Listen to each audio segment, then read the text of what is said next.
Some of them want to use you. Some of them want to get used by you. Some of them want to abuse you. Some of them want to be abused.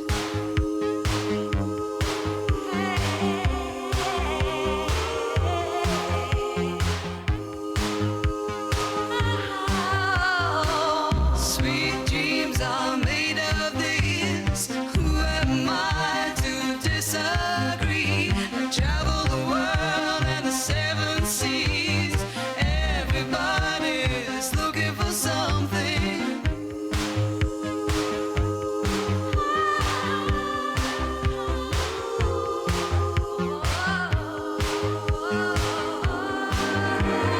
Hold your head up, keep your head up, moving on. Hold your head up, moving on. Keep your head up, moving on.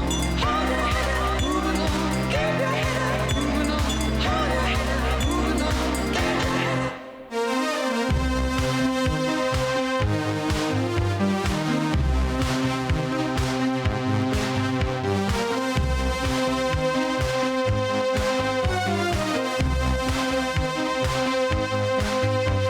Some of them want to use you. Some of them want to get used by you. Some of them want to abuse you. Some of them want to be abused.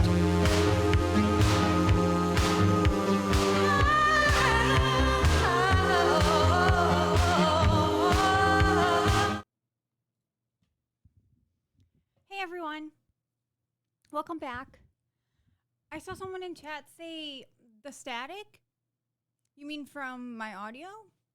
Because the only thing I had on was the music. But do I sound normal now? Oh, it was just from the song. Okay, cool. I got nervous for a second. I'm like, oh shit, EB's sleeping. If I don't know how to fix it, then I'm just not gonna know how to fix it. But thank you guys and welcome. Love your top. Thanks so much. Hi, JM Joshua. Welcome. First time chatter. Oh, it was you. Well, thanks for pointing it out. I appreciate when you guys let me know when anything sounds off. I know you're talking about the song, but I mean like any other time in general. I'm so excited for today because we haven't seen Explore with us in a while. So that's what the video we're gonna be watching is today. The title of the stream. And the title of the video, Parents Discover Teen Son's Horrifying Secret. I guess I wonder what that could be, what his horrifying secret is going to be. But the video is 1 hour and 42 minutes long. Normally, I stay away from those ones. I like to do if they're like 45 minutes or like an hour at most.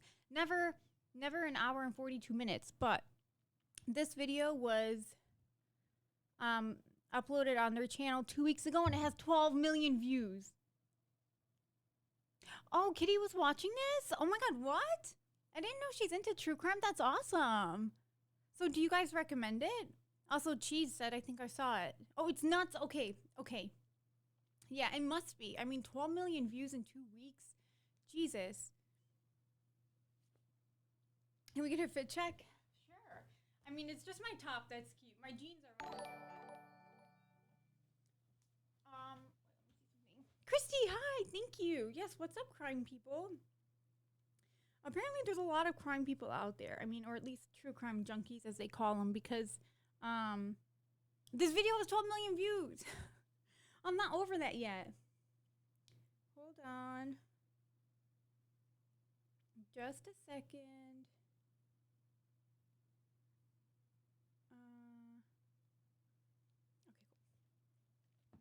But yes, guys, thanks everyone so much. UTF top looking so cute. I was just gonna say that, Noisy. Thank you, because you got everyone's saying you guys like this. This is from the latest Teddy Fresh release, and it's so cute. Well, I have to tie these, but there's ribbons on the side too, and I just love it. It's so chic. Okay. Tonight has such cozy vibes. I'm so excited. Oh my god, me too. It's Thursday. We're gonna watch basically a 2-hour video, so I hope you guys are in it for the long run, I guess. I mean, the streams are at least always at least like 2 hours. But if the video itself is an hour and 42, then this will probably go for like 3 hours. Who knows? We'll see. I'm in it to win it. Me too, Christy, always. And I got my ice cream, but it's mostly melted now, so I don't know if I'm going to finish it. But it's Ashta ice cream, and I put honey on top and pistachio, crushed pistachio. Oh my God, carrots, that's awesome. That's not ice cream, it's soup. Okay, chill. It's not like, so like this, the bottom part is kind of melted, yeah, but look at that big chunk that's still not melted. Plus, Ashta itself is like more of like a soft, soft consistency. It's more like a creamy ice cream, I guess you could say. Noisy said if Lena tells you, okay, chill, you better effing chill. Oh, I didn't, I'm sorry, I didn't mean it in like a sassy way like that. I didn't mean for it to come off so aggressively. Mr. Borelli. Is that noisy? Mm-hmm, no dude here. Mm-hmm. Noisy. Noisy! Jesus Christ, Lena. You okay? Yeah. I'm fine. Because I shouted while I was eating. Noisy. Oh my God, how did I forget? We were waiting around for you last stream because we have good news for you. No, we don't have any news. Noisy, can you check your DMs? Oh. On Discord? Why? Nothing, but that was a hell of a way to wake me up, so thank you. Oh, you're up now. Hey. It's nothing. It's okay. Yeah, just check your DMs, Noisy.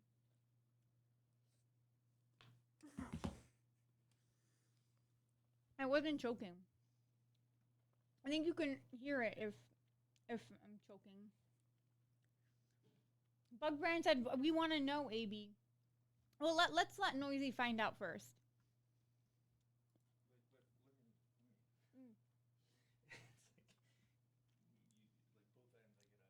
Yeah. I'm gonna go to the bathroom then. If you want to sit. What's up, guys? Yeah, I think it's in the car. I don't have it with me right now, but Noisy, I got you some stuff from Jeff. I took it from his closet. It's one of the shirts he's worn. And I got a video for you, too, to prove that it's legit. Only for you, Noisy. I'll send it out tomorrow. Yes. Here, you want to hear his voice? I'll send you the video. But, hold on, where is it? Right here. Okay, Bella, I'm sorry I don't have any new merch to give you, but I have this old Jeff's Barbershop pizza and haircuts shirt. I was like, say her name. Like Heisenberg. I'm like, say her name. But yeah, that was really nice of him to do. I will send it to you. I'll try to get out to you tomorrow. God bless.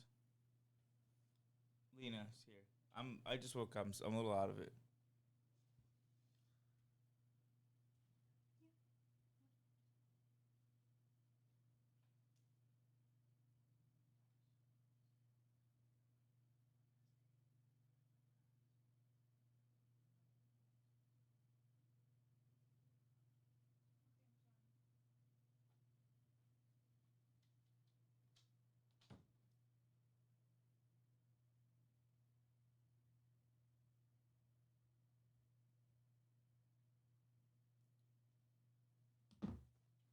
Okay. Let's get started.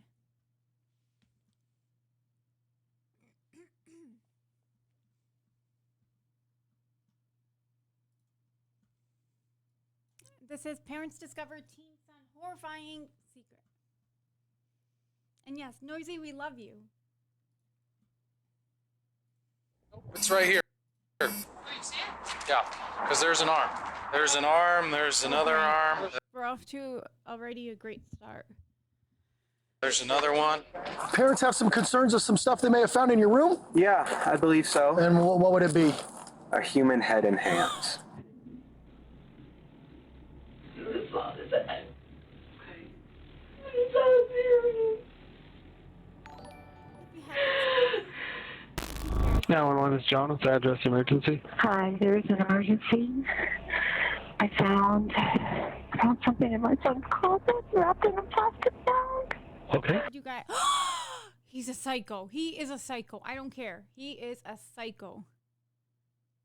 Why the Michael Myers mask? Oh my God, this is terrifying. This is literally like a nightmare.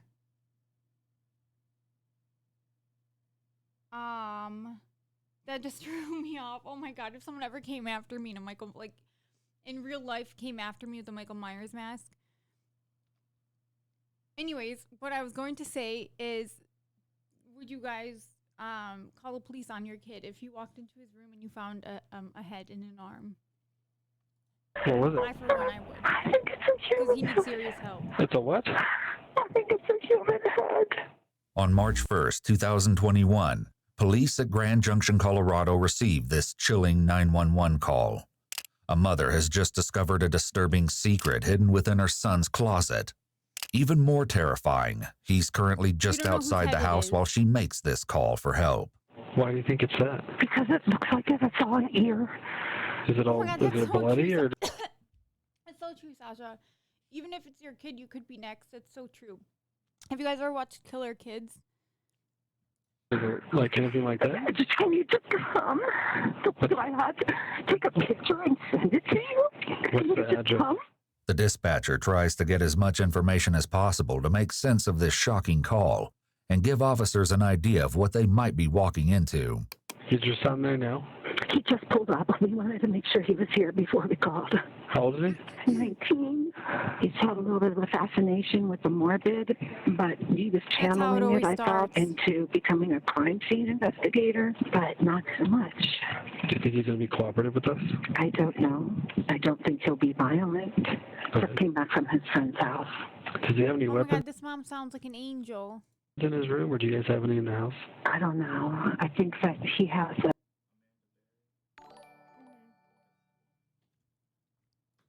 shotgun, but we can certainly remove it immediately before he gets in his room. He's out by the car now, so. Is the bag still in the closet? No, it's in my kitchen sink, and there's a secondary bag that I have not opened. Don't It's open the currently bag, covered with Mom. a towel. And there's a It's second not bag? worth taking. Mom, thank you so much for the gifted. Oh my goodness, 7 gifted subbies. Thank you so much. And Derek, whoa, hello. Hi, Derek. Thanks so much for 5 gifted subbies. How sweet. Welcome back.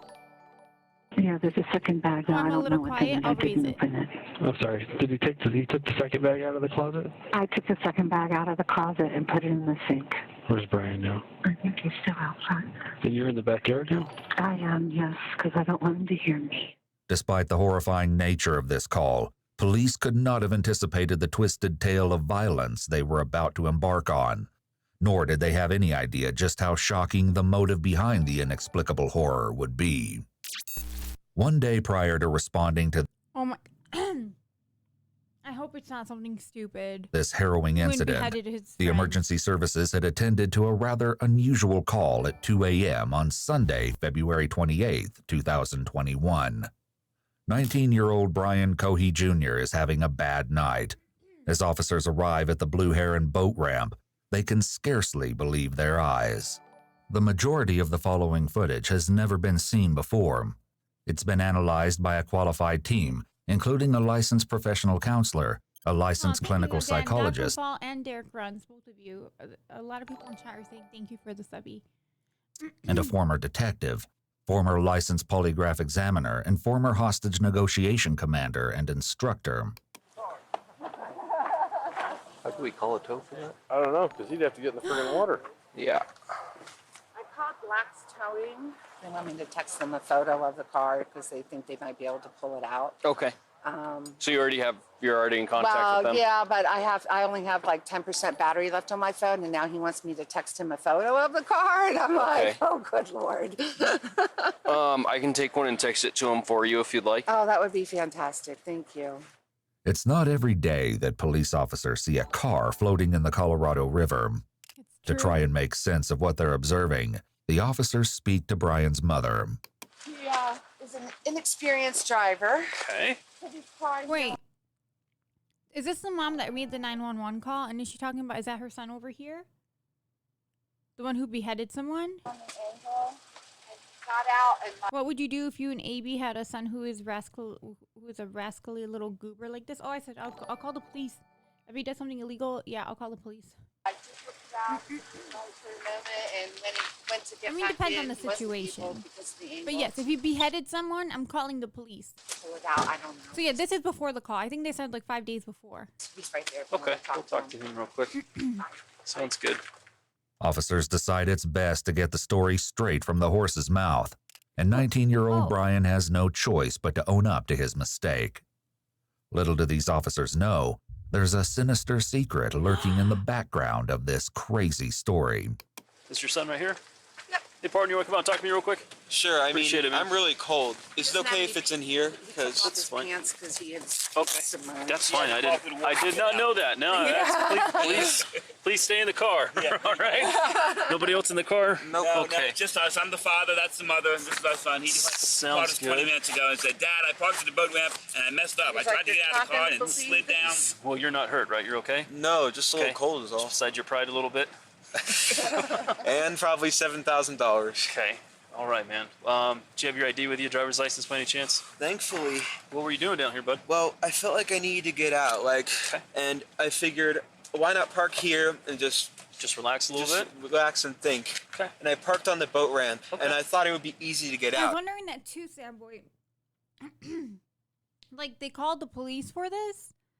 But then again, what would you do? Like, it's kind of, I don't know. Is it an emergency? Sort of, but not really. Like, if someone got into a big accident, that's, like, obviously priority over this guy and his stupid mistake of freaking drowning his car. But when I tried to, Where did you park exactly? Were you down the hill a little bit? Yeah, just a little just bit. a tow And then truck. when he Can got a back tow in, truck handle that? when I got Girl, back come in, here. Thank you for I the tried to study. put it in drive, and it didn't go up. So then I tried putting it in low gear, shimmying it a bit. That didn't work. Were you facing down? No, I was facing Fair, up. True, yeah. If you want to document it, I guess you should file a report. Back down? Yeah. That's a really good idea. It's a predicament so ridiculous that the responding officers can't help but laugh. How we're going to handle this, man? 'Cause I don't know. Do I get a tow going for a car in the river and see if anybody will take this? I'm going to work on that. I don't know, man. So I'm kind of glad you were coming down here because I was like, it's not a crash. He just it's like parked 8 feet out in the water. He parked it and basically couldn't get it up. It just lost traction, looks like, and then he actually went in it, down in the water. He's not hurt at all, so I'm like, how are you going to get this car out if possible? I don't know. The officers are convinced that this is a teenager's mishap. It will be some time before they begin to suspect that there's anything more to this story than what they've been told.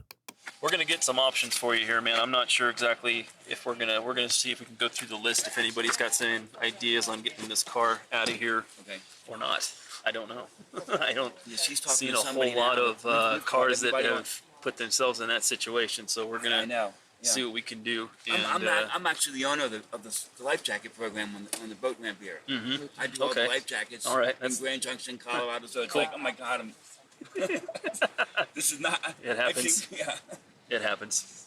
Faced with embarrassment over the whole ordeal, Brian's mother talks with the officers.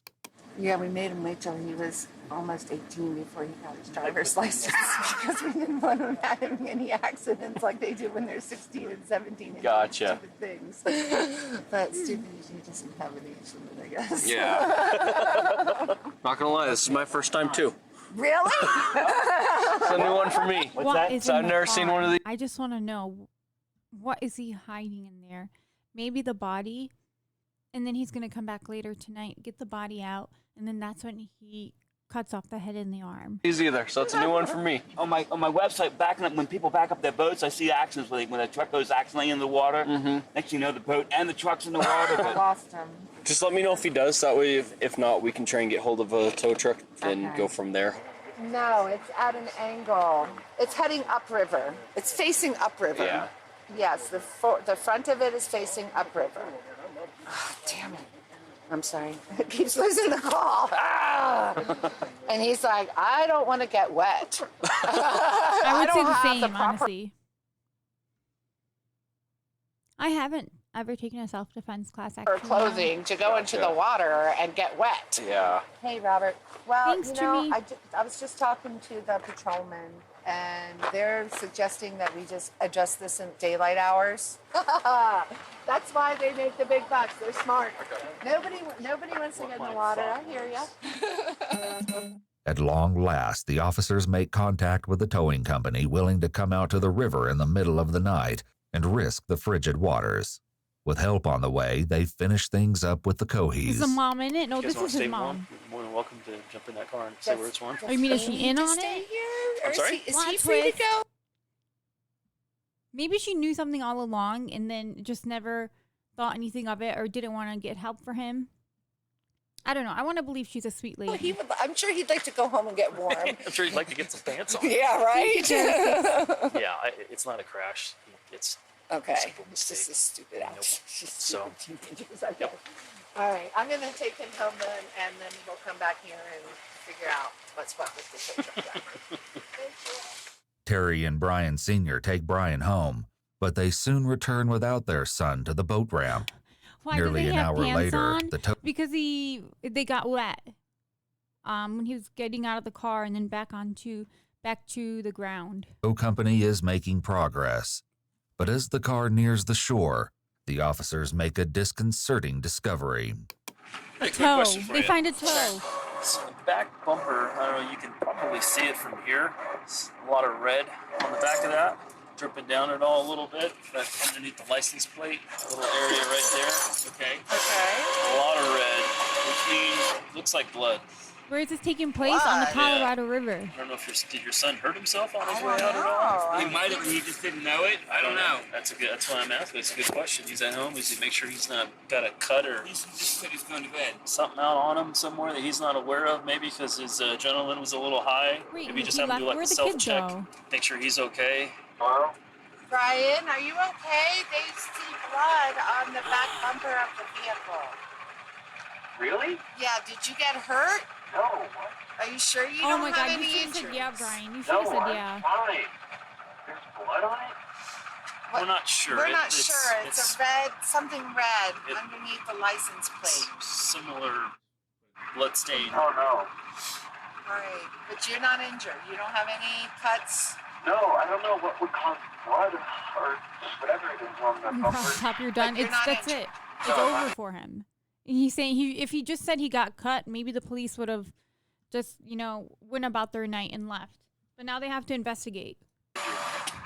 Officers may have some concerns about the mysterious red substance on the bumper, but they release the car into the Cohees' custody. However, on March 1st, the next day, the police once again find themselves at the Blue Heron boat ramp. A homeless man by the name of Warren Barnes has been reported missing. Officers speak to the woman who called in the report. How do you know You what? guys, this is so scary. So it wasn't like personal. It's not someone he knew. He was looking to kill and went and found a homeless person and did it. This is so sad and even scarier. He just it wasn't like a heat of the moment kind of thing. Like he went out looking to kill someone. And that makes the Michael Myers, oh my God, that makes sense now. The Michael Myers mask. Obviously, it wasn't like a heat of the moment kind of thing. I own Monique's Bridal downtown, and I give him a chair to sit and read his books. When was the last time you saw him? Saturday, 5 o'clock. Yeah, I or said, actually, I'll see you Derek, you're right. tomorrow, Maybe he Warren. hit And him he with was the like, car. okay. Meaning he planned on coming down on Sunday, and then he did not show up. So I'm thinking if they saw him Saturday, maybe it happened more up there because it's weird. He would never come down here. He would never come all the way down He here. doesn't have a camp down here or anything? No, he worked for People Ready, and someone found the wallet and called People Ready this morning, and they said that everything looked like it was in there because he doesn't have much. And I just gave him $20 for beer, so I know that he had maybe a couple bucks. So they found his wallet just down here at the boat Yep. ramp? Monique Lenati has forged a special friendship with Warren over the years. Monique is an angel. What raised concern with you today to report him Thank missing? you, Robert. Because Protected the place- puppies. How sweet. Thank you so much. I appreciate it. People Ready called to see if I had seen him because he didn't show up for work, and he's never once not shown up for work in the 4 years he's been working for them. So I said no, and that I hadn't seen him since Saturday. He was camping down here? No, she's never seen or heard of him being down here. That's why I'm freaked out, because there's no way he walked all the way down here and his wallet just appeared. In how many years? 4 years. Yeah, that's as long as I've known him. Officers soon find that Monique is not alone in her concerns about the missing Warren Barnes. He literally shows up every morning, every day without fail, like at 6 o'clock, sometimes a little sooner, and we always let him in before the customers. We give him free coffee. He's the nicest old man ever. Do you talk?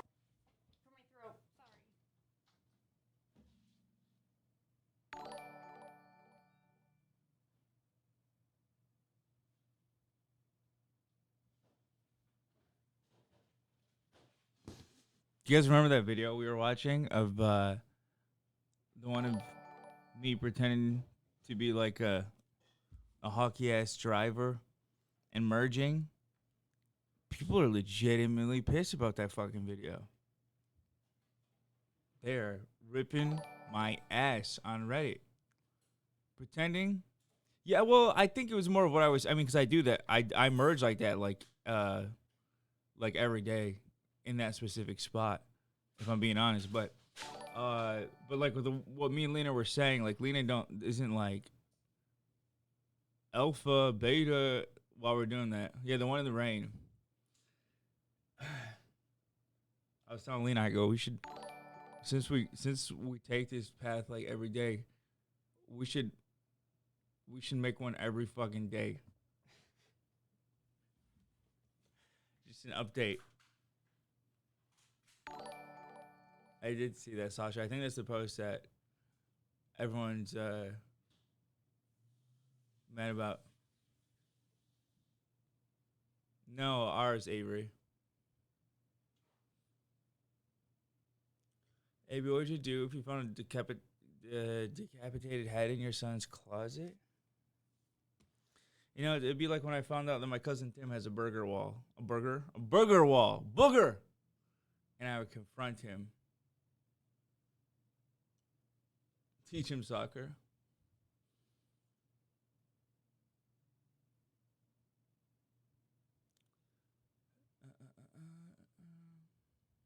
Yeah, Julia. I agree. Booger wall? Yeah. Motherfucker has a booger wall. I prefer burger wall. Yeah, just a bunch of burgers. What's up, Talking Beanie?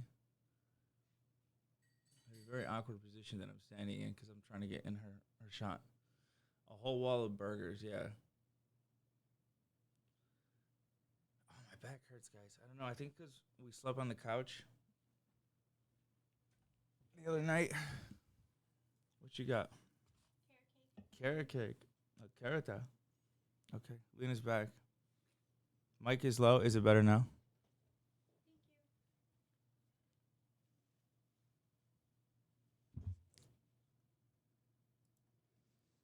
Someone said my mic is low. Let me know if that's better. I think I just need to speak into it. All the time. So every morning it's around 6. Yeah.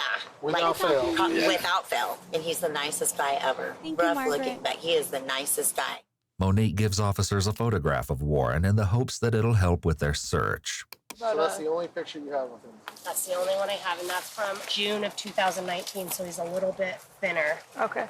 So who found his wallet down there? The lady from the place said that it was whoever runs the life jacket thingy. I'm actually the owner of the life jacket program on the boat ramp here. Okay. Be in touch. Well, thank you. Yeah, of course. I hope you guys find him. I hope he's okay. If anything, I just hope we find him so that we can start the next process, whatever. Because I don't know. I just have a really bad feeling. Monique's tone doesn't convey much hope, and with only an old photograph, police have very little to go on. However, things are transpiring across town. As it turns out, it was indeed Brian Cohey's father who called about the wallet. He found it in the most unlikely place, the now recovered Ford 500 that his son accidentally sank in the river. With her suspicions raised, Brian's mother goes into his bedroom to investigate.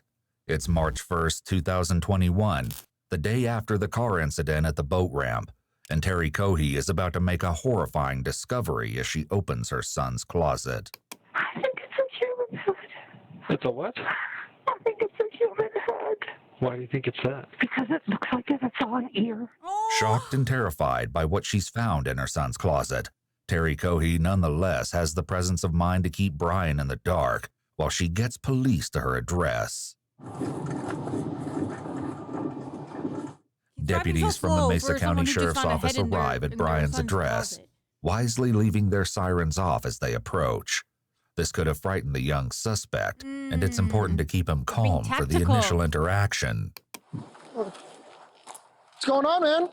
The deputy makes contact with Brian using a friendly, disarming greeting, which goes further to establish an atmosphere of calm. What's up, man? Of course, at the same time, the deputy is certainly scanning the area for any potential threats, as well as making sure that Brian has his hands where he can see them. How much? Cooperate. I am going to cooperate. Okay, so parents have some concerns of some stuff they may have found in your room? Yeah, I believe so. And what would it be? A human head and hands. Do you have anything on you he's gonna cut, poke, hurt, stick me anything without reaching for nothing? Don't reach for nothing. My phone and my wallet, that's okay. it. Well, I'm gonna have you face that way, put your hands on top of your head for me real quick. I just wanna make sure you interlace your fingers for me real quick, all right? It's important that the deputy only ask enough questions to figure out exactly what is going on at the scene. And while this is not the kind of encounter that even a veteran police officer would be accustomed to, it's Brian's parents who must slowly absorb the shock of their son's admission. I'm gonna have you walk over here. You're gonna sit in the back of my partner's patrol car for a minute, okay? Not yet. Okay. Just sit back there and hang out for me, okay? Oh my God, look at the mom. You walk me inside? Who's this guy? Please. Just walk you off through this, what happened at the very beginning. Okay. Let me do it. You go inside. Well, let's stay out here with me for a minute. Sit down. Come on, sit down, baby. Can I go in there and verify here Oh, first? yeah, please. We haven't seen it. Yeah, we haven't looked at it. It's under the towel in the sink. Okay. Yeah, Andy, Andy, stay with your mother. Give her a... Just make sure that guy goes in the car first. Oh my God, she has another son. That makes me so happy. I guess it's his brother. Okay, yeah, you can go in the sink, right? Well, yeah, Sink's okay. right there. No, nothing on anything. Yeah. House is empty. Okay. I had a bad feeling about what happened this weekend. Okay. And she said there's a bag in this closet, and she opened it up. And she called me and said, get over here right now.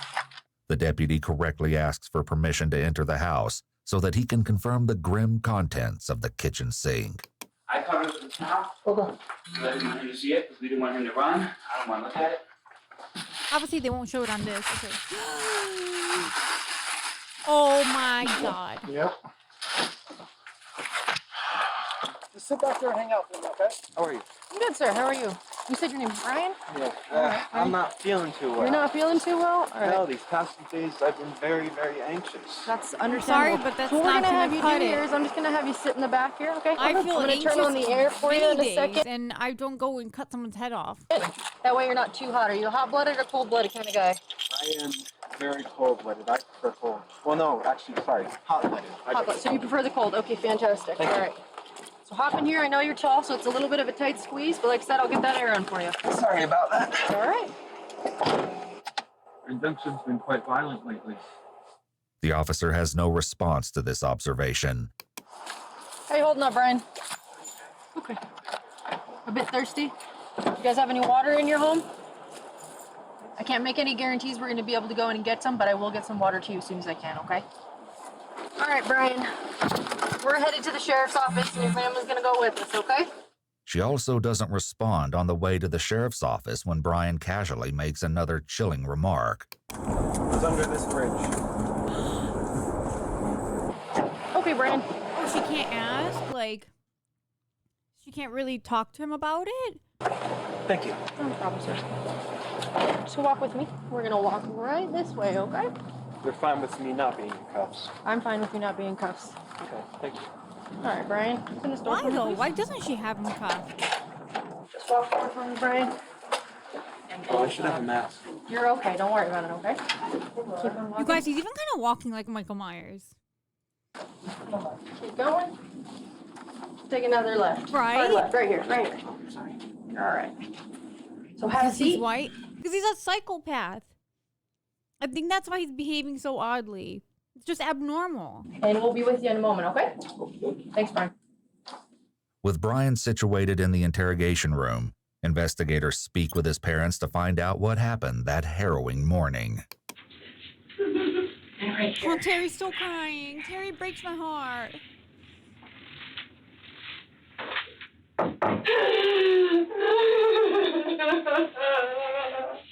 Oh my God. Just take your time. Take as much time as you need, okay? So I know very little about what's going on today. It's such an awful feeling. I mean, I've never experienced it, obviously, but I can only imagine, like, that pain she's feeling. It's like, it feels like a bottomless pit at this point. I mean, I'm sure time heals everything, but this must feel like the type of pain that doesn't go away, like, ever. What started all of Thanks, what's Zulu going Squid. on? Terry relays the incident at the boat ramp. So we have the car towed back to the address, and of course, with the battery being wet, nothing was operating. And so my husband was cleaning out the car because he was going to take it into Scotty's to see if they could maybe salvage it. Okay. And he found the wallet. So he called me this morning and he said, found the wallet in Brian's car. Oh, and the officers thought that there was blood on his car. Okay. The night that it was in the river. Okay. The scene, and he had just had a procedure done on his armpit a few days before, so I thought maybe the adrenaline opened that back up, and that's where it came from. I don't know. And he said, I don't know where it came from. And he took a special effects class last summer, which involved fake blood. Okay. And he's like, one of those fake blood containers first in my trunk is probably that. And I was like, okay, that makes perfect sense. However, his father, Brian Cohey Sr., found something even grislier in the car's glove box and decided to confront his son. Went back out there this morning just to continue, and I opened the glove box, and there was a knife in the glove box, underwater. The glove box is full of water. Very large knife. And then, as I go around the passenger door, I open the passenger door, and there's a wallet in between this door and I open up. That's not Brian's wallet. It's frozen solid. That's not Brian's wallet. So I take it inside, and I ended up getting one of the wads of cards out. It was a label ready. I read that, so I called label ready. And then another one, there was a social security card. I was like, hey, this is a weird call, but I've got a wallet here with so-and-so's name, and I'm hoping he works for you all, or you subbed him out or whatever. Mm-hmm. Oh, yeah, my one, we've been missing him. Yes, he didn't show up today. I'm like, oh, my God, now we've got a missing person. Okay, well, I found his wallet at Blue Hen Boat Ramp. So here's my name, here's all my information. If you get a hold of him, tell him I've got his wallet here at my house. Okay, so I left that like that. Called Brian. Brian, what's going on? Why is there a wallet in the car? Oh, I found it down at the boat ramp when I was down there walking around. Okay. And he was so sincere. I took it all. I want to believe him. He's my son. Sure. We found out, Brian, how come, all this going on in the last 2 days, how come you didn't tell us about the wallet? Dad, I was just so excited with all the going on. My car getting towed because it's wet now. It won't start. I just didn't think about it. I didn't think it was important, Dad. I'm like, Brian, who is this one whatever guy? Mm-hmm. Dad, I swear to you, from the bottom, I only know one Warren. He's my school friend. It's not him. I believe him. There's blood on the bumper. Right? I'm like, yeah, both the parents, mom and dad, just seem like such sweet people. Blood. And that didn't come from that cut. But also, they shouldn't have believed him. If there's blood found on your kid's car's bumper, like right before the trunk, I mean, you're gonna believe him that it was from last year, his special effects class, and a fake blood container exploded in my car. And then the dad, okay, so how did the wallet get there? It's not adding up. This obviously isn't your friend Warren from school, so how did this get here? And I asked him, right, tell me the truth. My parents would have never let them go. Oh, I didn't want to believe it. Something was going on. Had that gut feeling. Despite the red flags, the family put the strange accident at the boat ramp behind them. But no one was prepared for the spine-chilling discovery Terry made the next morning. I was in his room, cleaning up, putting some things So at this point, I feel like a lot of you guys are saying it gets worse. And I'm just like, how? How does it go? I feel like we know basically the big picture now. And now they're just like kind of like uncovering everything and maybe the motives and like the technical details when everything happened. But yeah, there's an hour left, so I don't know. Like, what else could he have done? Yeah, maybe just more people. He killed more people. And so I just kind of started digging through, going, what is this mess? Like moms do.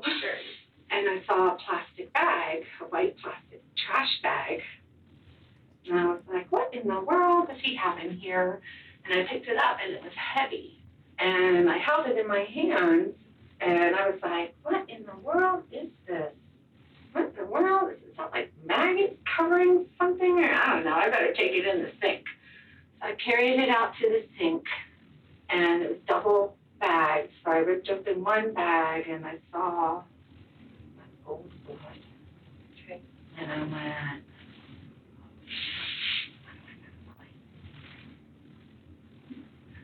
I ripped open the second bag, and I saw this head. Okay. I saw zero.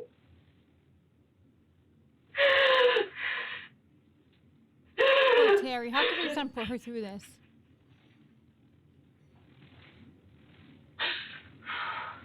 So I didn't open the second bag. Okay. I called my husband. I said, Brian Jr. had already gone over his friend's house. He said, Mom, I want to go over to Kai's house. And I said, okay, but, don't be over there too long. He goes, yeah, I should only be over there maybe 3 or 4 hours. Let's go hang out with her. And I said, okay. This friend was Kylan Like, and police would speak with her shortly. So I called his father. He said, how did you stick an Andy up from school? He said, I think it's at 12:30. 12:40, whatever. I don't know what time it was. I just said, you need to come over here right now. And he said, okay, well, I got Andy with me. And I said, you need to come over here right now. And he said, okay, I'll be there in a few minutes. And he hung up. Kylan Like's mother, Heather Gale, recalled what she saw after Brian ended the call. Brian, oh, sorry. Kylan's mom. So Brian is Terry's son, and then I guess Kylan is his friend, and then Heather's her mom. How are Kylan Like's mother, Heather Gale, recalled what she saw after Brian ended the call.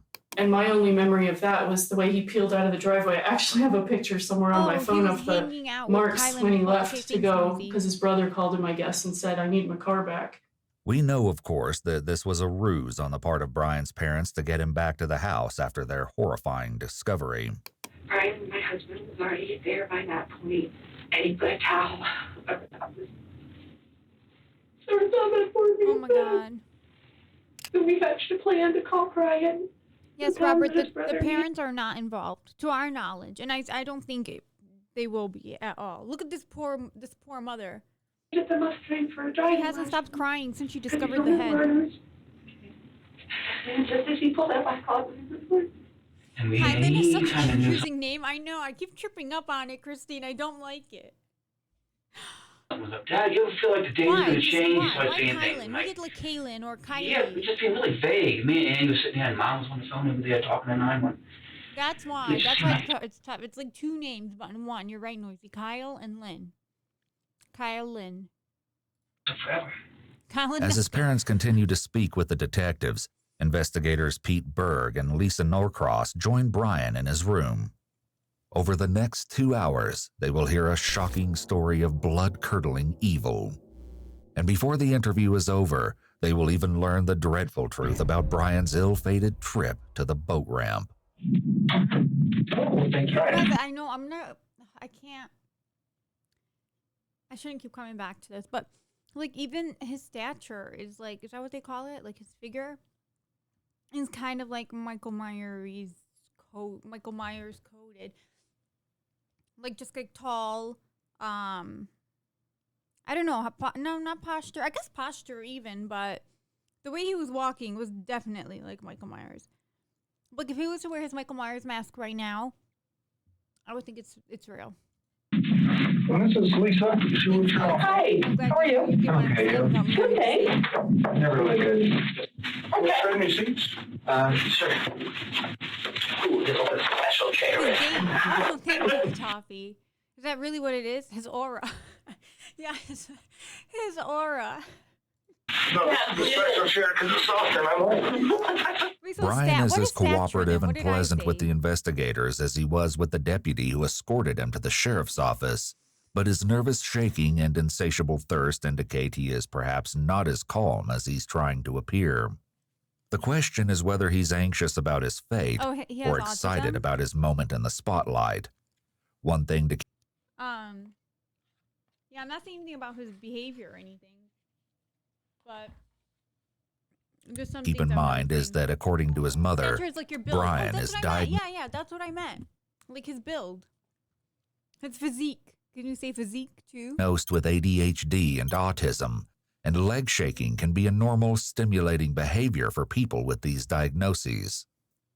They read Brian his Miranda rights, and he agrees to speak with the officers. Brian, from here? Yeah. So where'd you go to school? I've went to Broadway Elementary School just across from my dad's house. Then I went to his parents are separated. Redwood Middle School. Right. Graduated last year. Good for you. Okay. Do you work? Yeah. Where do you work at? Not even part-time. I was going to say part-time, not even. As a bagger/courtesy clerk for Safeway. I work anywhere from 2 to 4 days a week. It may seem at first glance that the detectives are engaging in idle chit-chat to set Brian at ease, but this is part of rapport building, and it's also crucial for them to establish early on that Brian... For sure, they're gonna think I'm guilty. I do all of that. I fidget, I shake my leg, I play with my nails. I always have to tell Ibi to stop me when he notices me doing this. And it's funny, I notice my niece does this a lot too, like plays with her nails. Or my feet, especially my right foot, I'm always like moving my toes. I don't know why. I can never be perfectly still. Brian has been handling responsibilities such as school and work, and is perfectly capable of carrying on a normal conversation. This will make it much harder for Brian to claim before a jury that he was unable to tell right from wrong. And how did you get here? I murdered someone. Okay. It seems that Investigator Berg was merely asking how Brian physically arrived at the sheriff's office, but Brian doesn't stand on ceremony. With a tone and head tilt that suggests he's bragging, Brian makes the ultimate confession. In fact, he's all too willing to discuss this horrific crime with detectives. Just start back at the beginning and go slow and tell me as many details as you can remember. So, because I mean, Murray going to jail for 15 years probably. I have no idea. Because we're at the beginning. It's murder. I mean, I'm going to jail for 20 probably, but so I figured, why fight it? Okay. Yeah. So what's important to me is to learn as much about you and what you did and as I can. Well, I did it, sir, and I lived it. Oh my God, this is so Brian's scary. polite exterior only adds I would be so scared to be in a room with this guy. to the surreal depravity of his confession. He's somewhat of a unique suspect. Let's see. Yeah, it was the night of February 27th. It was a full moon. And I figured I could see so well, why not drive out? I am in a bad state of mind at that time. I have major depressive disorder, so I am not thinking, shall say, positively. Okay. And I'm cruising around for an hour and a half. So I fill up on gas halfway through, and I'm eventually driving underneath the bridge near the sheriff's office. I'm bad with zucchini. I'm bad with words. I'm just... By the way, I'm a habitual late shaker. I have a question. Mm-hmm. You send people who have committed crimes like me. Do we stay in this county jail or are we moved? It all depends on what the judge says. Brian maintains his spirit of cooperation, but he's clearly concerned about what happens after this interview is over. It's interesting to note how he compares himself to others with the phrase, people who have committed crimes like... Oh my God, is that for real? People, like, that's a thing? Side by side, people argue that the full moon brings out lunacy in them. me, almost as if he has joined an exclusive club. So we were at the bridge? Yes, I was at the bridge. I was cruising. There was a road underneath, right? Under the overpass. and I was driving along, and I see a shape here on the railway track. So I'm like, oh, interesting. So I go up, and as I'm looking, I see a large thing wrapped in a canvas. Okay. And I'm like, that's a homeless person. So I grab my knife, I put on 3 layers of gloves, because plastic gloves can betray their users because they're so thin, those vinyl gloves, by putting your fingerprints through. So I put on 2, 3 on one hand, This kid I took the knife, I pulled back the canvas, and I stabbed his neck. Okay. He was panicking at first in his old man voice. He was in his 50s. I know why I call him old man. He was saying, "What are you doing? What are you doing? Why? Why?" And I just kept on stabbing his neck. Is it okay if I do a demonstration? Oh, yeah. This is him. I was straddled on top of him like this. Okay. And he couldn't fight back. Right, Jess, there's not much to guess here. He's spilling all the tea. He's an open book. It was actually surprisingly easy. I was barely breaking a sweat. I thought, oh, this guy, he's going to be tough. But no, it was actually surprisingly easy. And during the time, I was growling and making animalistic noises. At this point, there can be no doubt that Brian is excited to tell the investigators all about his horrific deed. Better go to jail for a long time, because, like, if it wasn't for this poor homeless man, it would have been someone else. And Not more only is he people. pleased to be holding court, he's actually reliving the murder and relishing the memory, demonstrated by a smile. As for any question of I this, made a whole PowerPoint, everything, sir. Reminds me of my niece. She always makes PowerPoints for, like, the holidays when you get gifts. So, like, Eid just passed after Ramadan. And I'm like, so what do you want for Eid? I'm so proud of her. She's only 10 and she fasted this year. And last year. But anyway, she's like, oh, here, I'll send you the link. I'm like, a link of what? And she's... same with Christmas. She made a PowerPoint. And my other niece, Yazzie, she's 7. I was talking to her earlier. She doesn't call me as much as Dahlia and her sister do. So I was saying, I'm like, how come you never call me? And she's like, how did she say it? She's like, reason 1. Oh yeah, she was like, okay, reason 1, I have school. Reason 2, because I'm going to church. And I'm like, no, what are you talking about, church? You don't go to church. And she was like, okay, I'm kidding about church. She's like, but really, I have school. I'm like, okay, your cousins have school too, and they still call me. But it was just so funny that she said church. And it's so cute. She loves video games. And her parents got her a laptop for Christmas. For the Eid. It's nothing fancy or anything, but I figured it's probably for, like, her homework and stuff. But anyways, I'm like, it's probably for your homework, yeah. She's like, yeah, but I can play games on it too. And she's like, now we can play Don't Scream together, that video game. Anyways, her birthday's coming up, and I kind of want to get her something, like, game related. She loves video games. this crime being premeditated, Brian admits to having put on 3 layers of gloves, which he already had with him. The whole ordeal lasted about a minute and a half. Okay. And when I was finished stabbing him, he took out his last breath, a grunt, and his head was halfway cut off in stabs. All the while, no, actually, after I killed him, I just couldn't stop saying, stinky, dirty, dirty, stinky, stinky. I wasn't smelling anything. Games to play together. So I don't know if, like, she could, and I told her this too. I'm like, I don't know if you should download games on that computer, because if it's meant for schoolwork, you know, you could ruin it. So I don't know. Do they still make, like, Game Boys or, like, Nintendo DS's? I don't know. I want to get her something small like that. In an eerie coincidence, on one of his social media accounts, Brian Yes, identified. of course, Noisy. I love my nieces. He killed this poor man and then has the audacity to call him Stinky. I know. He's awful. Switch light. And then also, so Dahlia, me and Abby got, for her birthday, we got her a Switch. And I feel like she barely uses it. Identifies himself as that stinky boy, Steam Deck, registered so she under doesn't his scream. email ID. She's 7. I don't know. Okay. But you remember doing it, so. Yeah. I suppose it was Thank just you guys me for the idea. speaking out my mind at that moment. It was a pouring out of the mind. Were you worried Tamagotchi, about, I mean, this looks like it's pretty close to the road. Oh, Have somebody Steam Deck? seen Wait, you or what's a catching Steam it? Deck? What is that? Steam Deck and Stream Deck are 2 different things?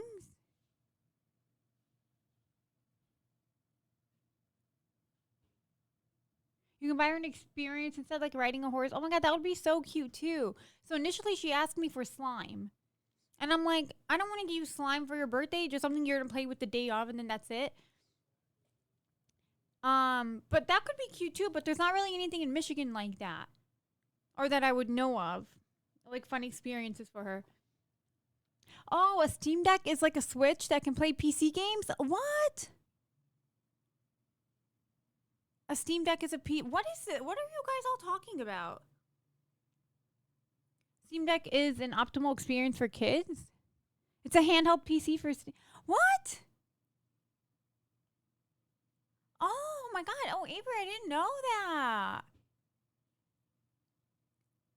So, you think AB would know? I don't know if he would. How expensive are we talking about?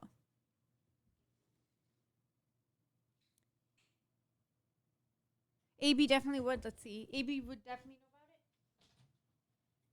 Do you know what a Steam Deck is? What is it? A Steam Deck.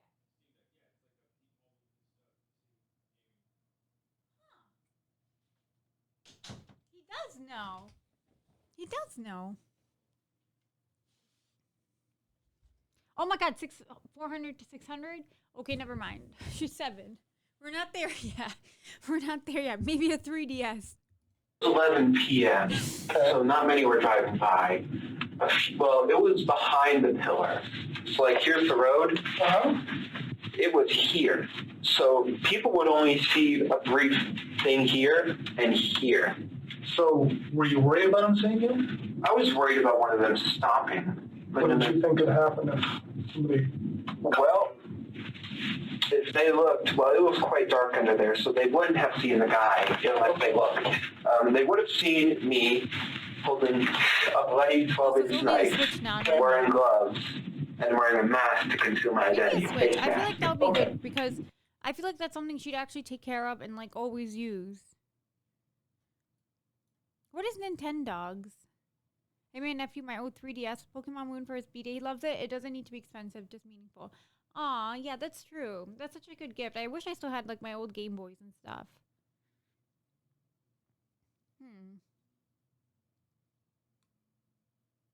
Oh, that's true, Sad Boy, for the DS.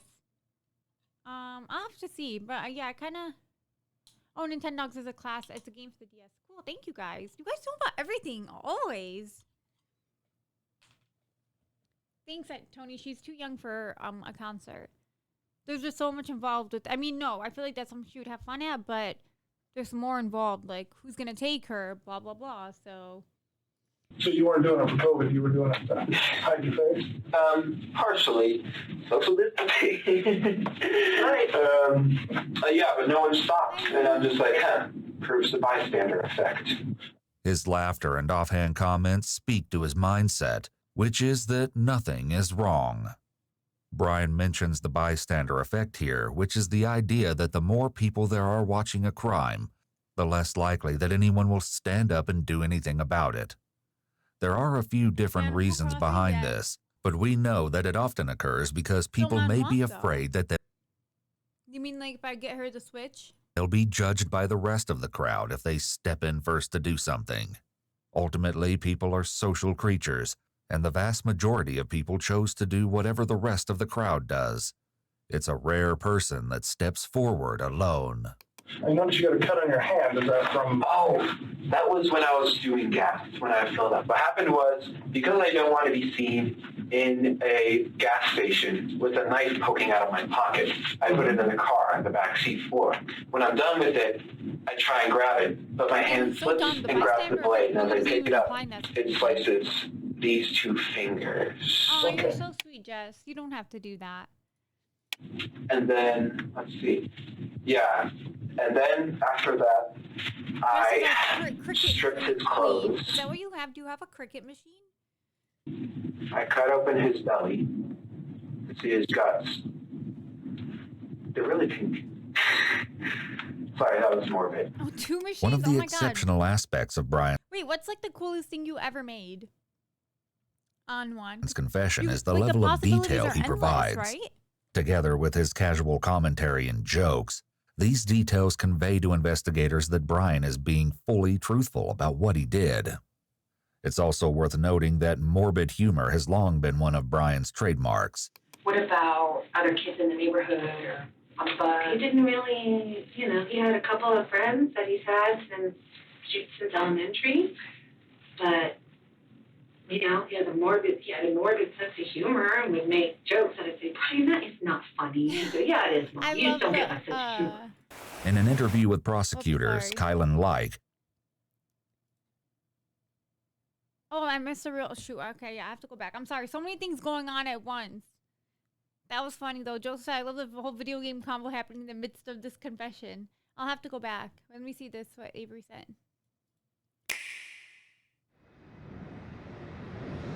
Let's consider this your attention, please. From the video. The Nook Inc. Getaway Package charter flight will soon be arriving at the deserted island.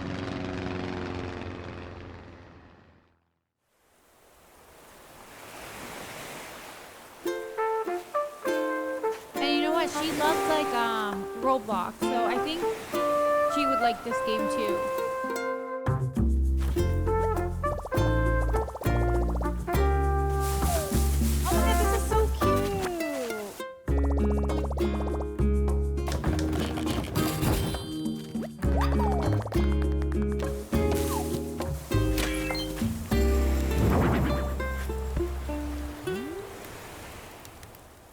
I'm guessing you can customize the character. That is adorable.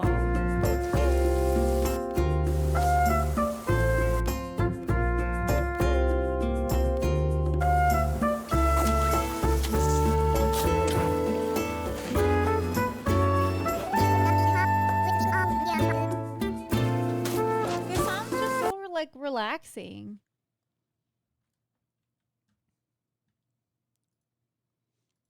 who's elementary, but I have to go back to when he was that Brian is Cut open his belly.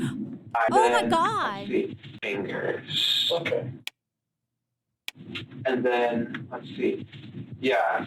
And then after that, I stripped his clothes. I cut open his belly to see his guts. They're really pink. Sorry, that was morbid. One of the exceptional aspects of Brian's confession is the level of detail he provides. Together with his casual commentary and jokes, these details convey to investigators that Brian is being fully truthful about what he did. Ugh. It's also worth noting that morbid humor has long been one of Brian's trademarks. What about other kids in the neighborhood or on the bus? He didn't really, he had a couple of friends that he's had since elementary, but he had a morbid sense of humor and would make jokes and I'd say, Brian, that is not funny. He'd go, yeah, it is, Mom. You just don't get my sense of humor. In an interview with prosecutors, Kylan Like, who's known Brian since the 9th grade and whose house Brian was visiting just before his arrest, says that being provocative is a hallmark of his personality. When I first met him, he was very edgy, is the best way I can describe it. He loved to get a reaction out of people and say things that would make people have a double take. He wanted to go against the flow. His jokes were always in the realm of dark humor. Very rarely did he make jokes that weren't somehow relating to death or violence or destruction or breaking the law or just basically just humor that. Seriously, he is such like a creepy kid. Like, what the hell? I saw someone say, is he insane or just evil? I think he's just evil. The way he's laughing about, I mean, obviously he's very mentally disturbed, but like, does he not know right from wrong? No, I think he does know what's right and what's wrong.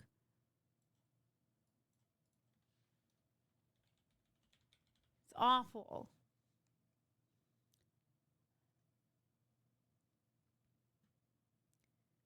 I don't know. I don't know what to say about that.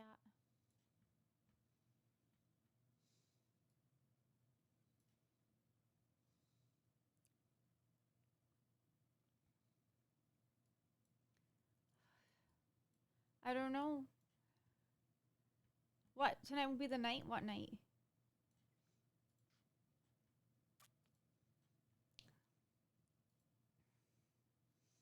Wanted to go against the flow. His jokes were always in the realm of dark humor. Very rarely did he make jokes that weren't somehow relating to death or violence or destruction or breaking the law or just basically or violence or destruction or breaking the law or just basically just humor that is considered dark humor. And I know a couple of people personally who just hated him because the reaction of people and say things that would make people have a double take. He wanted to go against the flow. His jokes were always in the realm of dark humor. Very rarely did he make jokes that weren't somehow related. It's embarrassing how long it took me to do that. It's embarrassing.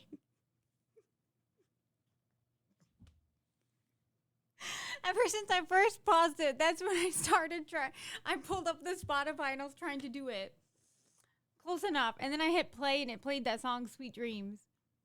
Relating to death or violence or destruction or breaking the law or just basically just humor that is considered dark humor. And I know a couple of people personally who just hated him because that's kind of how he is. You either think it's hilarious or you hate it. And that's the people who think it was hilarious was a small percentage of people that unfortunately and embarrassingly included myself. And my very best friend of high school, Emily, was someone who hated him. And, you know, she's a bigger girl and he would call her fat and call her pig and call anybody who looked like that things along the same line. Like just spiteful, I guess, just trying to like I said, get a rise out of people. Kylan Like is not the only one who noticed Brian's love of sick humor. While in a youth diversion program 2 years earlier, Brian asked the other teens if they enjoyed a snack known as crispy meat bites. He joked that the recipe involved running your cat or dog through a meat grinder and then frying them up. Despite Brian's predilection for dark humor, Kylan's mom tells investigators that she never worried about her daughter being friends with him. He didn't seem scary to me at the time. He just seemed unusual, like in the way that my nephew and other people I know that are on the spectrum. That is so gross. You don't joke about endangering animals. You just don't. Are just a little unusual, like not a lot of eye contact, you know, things like that. But he never struck me as scary. Like I said, I actually let my daughter and her friends, not that I was in charge of her friends, but I let her sleep over at his house like a month, 2 months, whenever New Year's. And his mom, as far as I know, she ran a daycare. So I thought, you know, good with kids, whatever, you know. Okay. Not only does Brian's mom run a daycare, she runs it out of her home. Upon discovering the severed head in her son's closet that afternoon, she had to scramble to get parents to pick up their children before calling police. And I sent home all the children. I had a few little kids over that I was watching. So I called their parents. I said, this is a family emergency. Oh my Please come God. pick up your children right away. They're safe. They're not hurt. Parents came. I hope everything's okay. And they took their kids home. Back in the interrogation room, Brian goes into further nauseating Scary. That's it. Her business is over. Yeah, Papa comes and mom's daycare is shut down. Literally, like, if I was a parent, yeah, the Yelp reviews are going to be so bad. Like, their kids were there in her house while her murderous son was there. Her son who just killed a poor, innocent, old homeless man who's just sleeping. Pack me up. Thank you for the raid. Imagine, oh my God, no, Sasha, I don't even want to think about that. Detail about the post-mortem mutilation of Warren Barnes. Destroyed his eyes by stabbing him. It doesn't end. And then I cut off his hands. I put those in plastic Ziploc bags. And then I cut off his right arm at this joint and at this joint. And then at this arm, I tried cutting it here, and then I tried cutting it here. But what happened was I accidentally broke his bone. This one, it was poking out. And so I left that one here, partially cut, dismembered here, bone sticking out.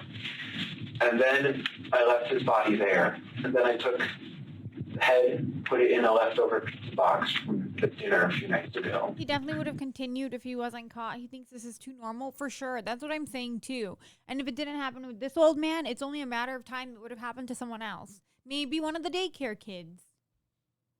And then I took the hands, put them in the back, drove home, hid the hands and head in my room, cleaned the knife, threw away the garbage with the blood on it, and then put the blood stained, wasn't stained, it had splatters on it. I put it in the dish, in the washing machine. Or maybe his friend Kylan. I put the outfit I murdered him in the washing machine. Yeah, I was. He even has the Michael Myers mechanic suit. Put it on high speed so it would effectively remove the blood. Washed it twice. You'll notice again that not only is Brian's level of detail remarkable and disturbing, he talks about the steps he took to avoid getting caught. How does a dead fit in a pizza box? Wait, so that was a pizza box, right? I thought I saw that too in the These will bag. undoubtedly be important elements to any eventual prosecution as it goes to establishing his state of mind. Maria said he's definitely enough on the spectrum that he doesn't understand the full ramifications of what he's done. I guess like from the way he's talking, he doesn't. But I don't know. Also, he's saying like he's telling the cop like, "Oh, I'm already gonna be going away for I'm already going to jail, right? So I might as well just tell you guys everything that happened." So it sounds like it's something he knew. Like, if I do this, this is what will happen. I think he was aware of the consequences. I can back up just so I don't lose track of where my mind is. So you cut him open. Did you cut And his he was already arms like off, his thinking hands off? about it, like in his prison term and stuff. He was like, "Oh, so do you think I'll go away for 15 years? How long do people like me or people who do what I did? How much time do they usually get? Like 20 years?" It's just so odd for him to be talking like that. All that before you went home? Yeah, before I went home, I tossed the arm bits around. Like, I took the right arm bit, threw it out, took the left arm bit, threw it out. So it's somewhere around that bridge? Yeah, but look in a... Because I know crime scenes can be a very wide area. Mm-hmm. You're going to want to look in a 10-foot area. So, like, this is a zoom in. So, here's the road. And here's where my car was parked. His corpse is here. The interview continues to get more and more bizarre. In addition to reliving the mutilation in full pantomime, Brian enthusiastically goes over the dimensions and location of the crime scene, as if he's a police lieutenant giving a briefing to his officers. I hope I'm being cooperative. Oh, you're doing great. So you could have just He's walked over drawing on here? the walls. I'm doing that too. There's no use trying to deceive. Like maybe in the interrogation room, the whole wall is a whiteboard. That must be the case. So that's north, and you threw... What all did you throw while you were there? I mean, how many pieces am I looking for? There are 2 pieces of arm. This section and this section, just in this general area. I couldn't say where they are. Armed with information they've been fed from the interrogation, police officers descend on the area. There they find a scene that will no doubt haunt them for the rest of their lives. It's right here. Oh no. Yeah. Because there's an arm. Hey. The female cop starts to laugh when she sees an arm. It's unfortunate that the family and the court will hear this. There's an arm, there's another. Why is she? Wait, what? Why is she laughing? What is the deal? Like, that is so, like, what is wrong with this lady? Laughed out of shock. I mean, I want to give her the benefit of the doubt, but, like... Other arm. Do some pictures. There's another one. I don't have a clue. This is like something out of TV. Yeah. Discussion with the deputy chief about how these kids don't have any, right, here's a leg. Could be the upper So a arm. lot of you guys want to give her the benefit of the doubt, yeah. We don't know what that's like. Maybe it was like a Or a shock leg. laugh. Well, there's 3. There, and there. Pieces down there. I mean, if we can get the lab out here, that would be the best thing. Yeah, get forensics out here. Oh, check that other camera up there. Holy hell. As police officers less than half a mile away take measure of the bleak crime scene under the bridge, Detective Norcross probes more deeply into the whereabouts of the rest of Warren Barnes' remains. You took, was it the head and the hands? And what did you put them in? Well, there's a 3 rule for bodies. I like to call it the 3 rule. Okay, tell me about that. 3 days, the body starts to stink. No, 3 hours, rigor mortis sets in, the body stiffens. 3 days, the body starts to stink because of decomposition. 3 weeks, the body is starting to seriously decompose. Right. 3 months, the body is unrecognizable. 3 years, it turns into a skeleton. And may I ask how you know that? I've always had a fascination with forensics and with anatomy and physiology. That's something I made up. So that's something I don't want to sound like I'm inventing something. But that's why I coined the 3 rule. You kind of remember it that way. Yeah. That's your way of remembering. Is it accurate? Well, somewhat. So, This segment is fascinating for a number of reasons, not the least of which is the remarkable display of skill on the part of Detective Norcross, who makes Brian feel as though she's mesmerized by his account of the 3 rule. She gives him a moment of validation at the end, and Brian's satisfaction is obvious. His ego is stroked and he feels that he's earned the approval of the detectives. yeah, so what did you have the head and the hands at your house? The head I put, because it was starting to stink, I was planning on throwing the head and hands away. Not in the trash bag, not in the kitchen trash, but they were both in trash bags. The head was in a trash bag, I tied up the trash bag. Hands, I put in a trash bag as well. They were in Ziploc bags. And I was planning, do they sell empty paint buckets?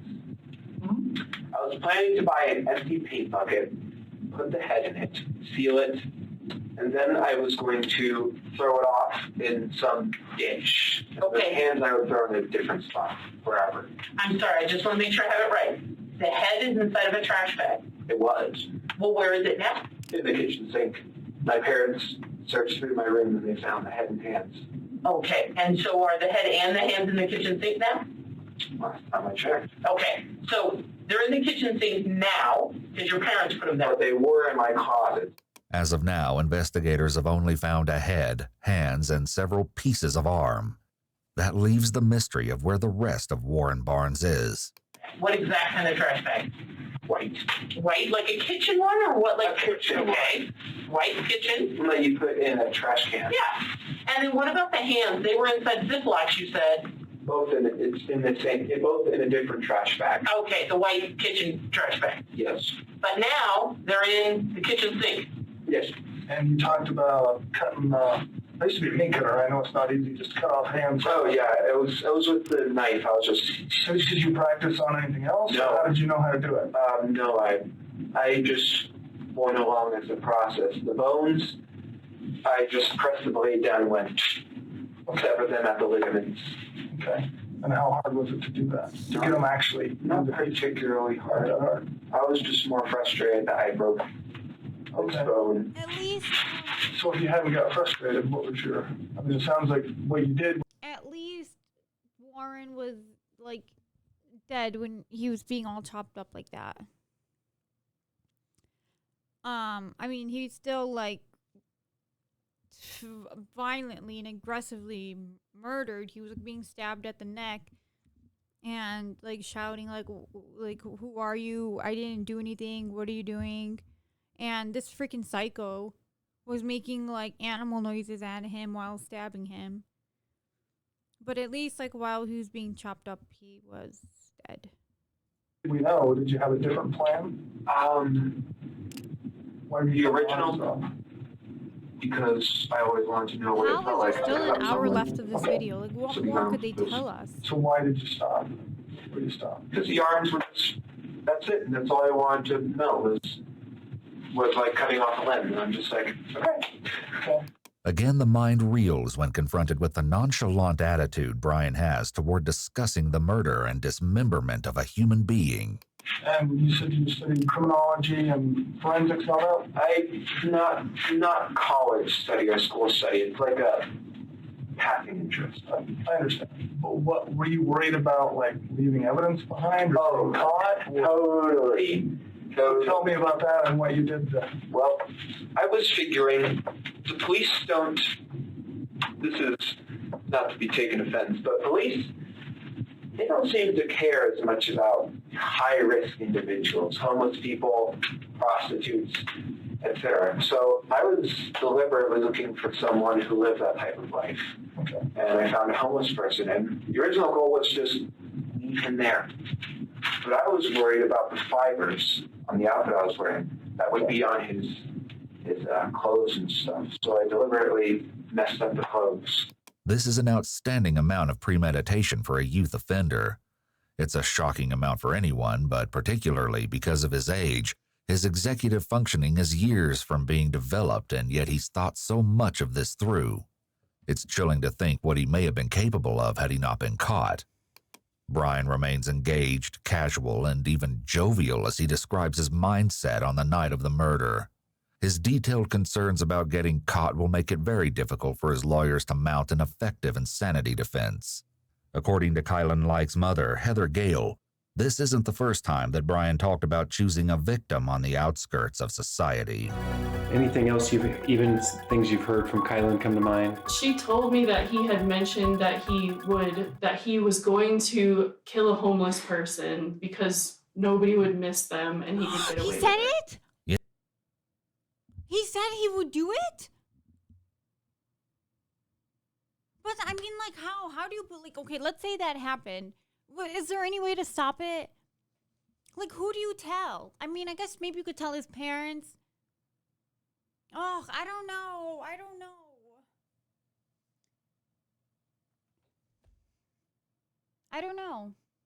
Do you think, like, if they told his parents and he would end up doing it? Oh. Or even the cops. Yet once in an interview, especially the cops won't do anything. What could they do? They can't, like, arrest him for something he hasn't done yet? Kylan tells a different story. He never talked to me about wanting to kill a homeless person specifically, but he definitely talked to me a lot about, like, killing. And I was actually surprised because I figured that if he was going to do something like this, that it would be on a larger scale. Like, I thought he would, I don't want to sound vulgar, but I figured if he was going to snap, it would be like shooting up a store or something similar like that. And he had mentioned, like, not liking his neighbors, so I thought maybe something would happen there. So I was actually I was surprised that he had killed someone, but I was also surprised that it had only been one person. So how long have you been planning or looking for someone to do this with before you found this guy? Kylan, are you sure you weren't involved in any way? Right, like, how is she friends with this guy? I don't care if you guys have been friends since 9th grade. Maybe it's time to part ways with him. No, 6 months. Brian's internet search history adds an interesting element to this as he looked up homicidal thoughts every day and how to cope with murderous thoughts. So you come close or see somebody or... So I guess if she did tell someone, if she told cops, and if they did their jobs and looked into it, that's reason enough to think that they should be watching him or getting him help. If anyone did something, the signs were there. Taken down or anything in the past? No. Maybe she's involved since it's another hour long. That's what I'm saying. What more could there be? I mean, I feel like everything's been I was unraveled. looking for a deliberately secluded place like that one. I wouldn't just go up in Clifton and find someone walking down the street and stab them. No, that's too public. Everyone sees that. Well, have you looked, like, at the homeless places or anything in the past? I have, yes. I would go on night drives often, maybe once every 2 weeks. Now just peruse the streets. So before this guy, how close had you come in the past? Not at all. Not at all? You just drive around and... Yeah, look, just try and find Is anybody interesting and...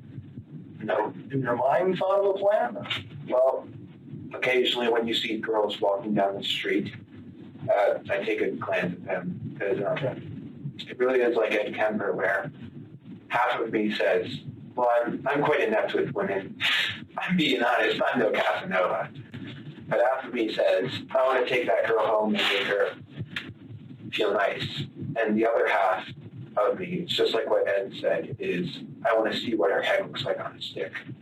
Brian is describing a mindset that's detestable, yet he delivers it with a smile and a laugh. His obvious excitement in describing both his mindset and the murder raises questions about his psychological excitement and Head looks like on a stick. Brian is describing a He said something about Ed Kemper? mindset that's detestable, yet he delivers it with a smile and a laugh. Did you see it already? His obvious excitement. What her head looks like on a stick. Brian is Just like her Casanova. I'm quite inept with women. Oh, he said Kemper. Well, I'm sorry, guys. I'm sorry. I was occasionally texting. when you I have see to go back. girls walking down the street, No gasp. Lena missed it. Okay, hold on. Because AB always says this when we're watching like a movie or something, and if something happens and he doesn't hear a reaction out of me, that's when he knows like I fell asleep or I'm not paying attention. But that's always like signals to him. That's so funny that you said that, Derek. I take a glance at them because it really is like Ed Kemper, where half of me says, well, I'm quite inept. American serial killer murdered 6 young women, several members of his family, including his mom. He beheaded his mom. We watched this together, guys, about Ed Kemper. And he did horrific things with the head. It's I won't even say it. I can't even. You guys could only imagine. Think of the most disgusting thing you could do to chop off your mom's head, and then the next thing he did to you don't even want to know. But it's so disturbing that this kid is relating himself to Ed Kemper. Inept with women. I'm being honest, I'm no Casanova. But half of me says, I want to take that girl home and make her feel nice. And the other half of me, it's just like what Ed said, is I want to see what her head looks like on a stick. Brian is describing a mindset that's detestable, yet he delivers it with a smile and a laugh. His obvious excitement in describing both his mindset and the murder raises questions about his psychological history. As well, another internet search Brian made reveals that he may have considered other sickening plans as well, as he searched for how do people react to a... Sorry guys, I'm pausing for just a second. I'll be right back. I might be having a special guest on stream.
Sorry about that. You guys are so funny. What? Who's Jojo? Jojo, see, what? No? Is it Aya? You guys are so funny. It'll just be a few minutes. I love that top. Thanks, Catrice. Me too. I love it so much. And I've been, like, literally this whole stream just getting so many compliments. So, it's from Teddy Fresh. So yeah, let's A home continue this for a few invasion. minutes. However grisly Brian's sense of humor might seem, it's again worth noting that it's a trait his friends are familiar with. One of Brian's friends, Patrick Rahor, spoke with police. Our whole friend group was like really weird. We were like all of those. We're just a group of people like didn't really fit anywhere else and ended up like finding each other at different points throughout school. We were just all kind of weird together. And so like the off-filler stuff and like anything that like seemed weird, I just kind of like took for Brian being Brian and just kind of tried to accept it. However, even his friend must admit that Brian was different. Our friend group would joke about if there was one of us that would like be a killer, it would be him, but it was like meant as a joke and only as a joke. I don't think any of us actually thought that something like that would or could happen. If his friends thought this, was there a chance that his parents did too? Tell me about Brian. Does he have any kind of mental issues or disabilities? You were told he had ADHD. Okay, so we put him on ADHD medicine. He didn't get it during the summer or weekends, only when he was in middle school. He started exhibiting antisocial behavior, just saying things to get kids riled up and thinking it was funny.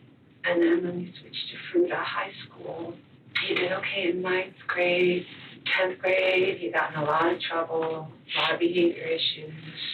11th grade, we had a big meeting and they said, kids don't feel safe. So we put him in R5. We took him and did some testing for ADHD. It's gonna be Beyonce. Damn it, sad boy. You're supposed to keep it a secret. You can't just be giving away like hot tea like that.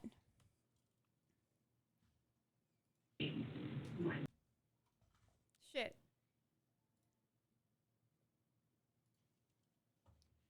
It's okay. It's okay. I forgive you, sad boy. There's vision of rehab. And the doctor had said, yes, he's ADHD. Poor Yes, Terry. he's Terry breaks autistic. my heart. Yes, he's this. Oh, and there's some indications that he should get further testing because of potential psychosis. And I asked about referrals and called, and nobody in town would see him. Okay, well, he seems to be doing good. You know, he graduated high school. He works at Safeway, and he's been working there for a year in August. And he's there part-time. And he said he's not I taking... forgot who it was. Someone said in chat earlier, if the Safeway bagging boy ends up killing me, like there's no hope in this world. That's so true. Like that's like one of the consequences of watching so much true crime. You really start to like get just so paranoid of the world. Like no one is innocent to you. You look at everyone as someone who could potentially do harm. His medication, or is he on medications now? He's on ADHD medicine. Okay. That he takes before work on his part-time job, and he takes sertraline, which is an anti-anxiety, antidepressant. Okay. So he's been diagnosed. And to the best of your knowledge, is he actually taking them? Like, do you watch him take them? Safeway bagger was my first job. Oh my God, Ace. But I have the alarm set. She said I came out okay. I say, Brian, take your Yeah, medicine. there you go. And he says, I know, I am. And as I've looked at his pill container, I mean, it's going, you know, seems to be going down. Okay. So I assumed he was taking it. About, I'm thinking 3 years ago? I'm guessing, I don't know. Because we had him going to counseling, he was going to counseling, and he just thought about it, it just came across his head. It was just, but then I think everybody thinks about it, but that's just why I remember one of the doubt he is autistic. He's definitely psychopathic. As an autistic person, I am worried about hurting others' feelings, given how, given I know I can be a matter of fact. No, I get what you're saying, because earlier in chat too, some people were saying that usually people with autism tend to be empathetic and wouldn't be capable of doing this to another human. But maybe in this case, it, like, although rare, it does fit in this specific case. It's just, he's obviously very like mentally disturbed, and I understand that he has conditions, but like I don't think it excuses him in this one, like for the insanity plea, for example, because he was well aware of his consequences and that he would go to jail for this. But yeah, I don't know. It's a tough case, I guess. When he was really lonely, and that was an issue. We were kind of concerned about that. He made jokes about making nooses or doing that and doing that. Okay. But I don't know. Or I maybe he just don't played it wanna off as kill normal you. talk. But I'm like, Well, Brian, I we don't would. know. I mean, is it possible for someone to be both? But that I mean, be both autistic and lack empathy. I don't know enough about it. No. Oh, right. Thanks, guys. Sorry. Huh? What do you mean?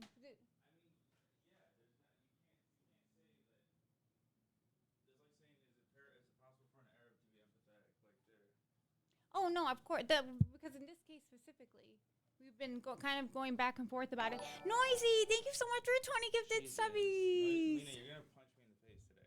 Oh my That's god. the second time where I dodged. That is, and you guys didn't see it. I just went like this, and look, AB was right behind. Thank you, Queen. Thank you so much, Noisy. That is so kind of you. Because I've said we're watching examples. I guess it exists however rare.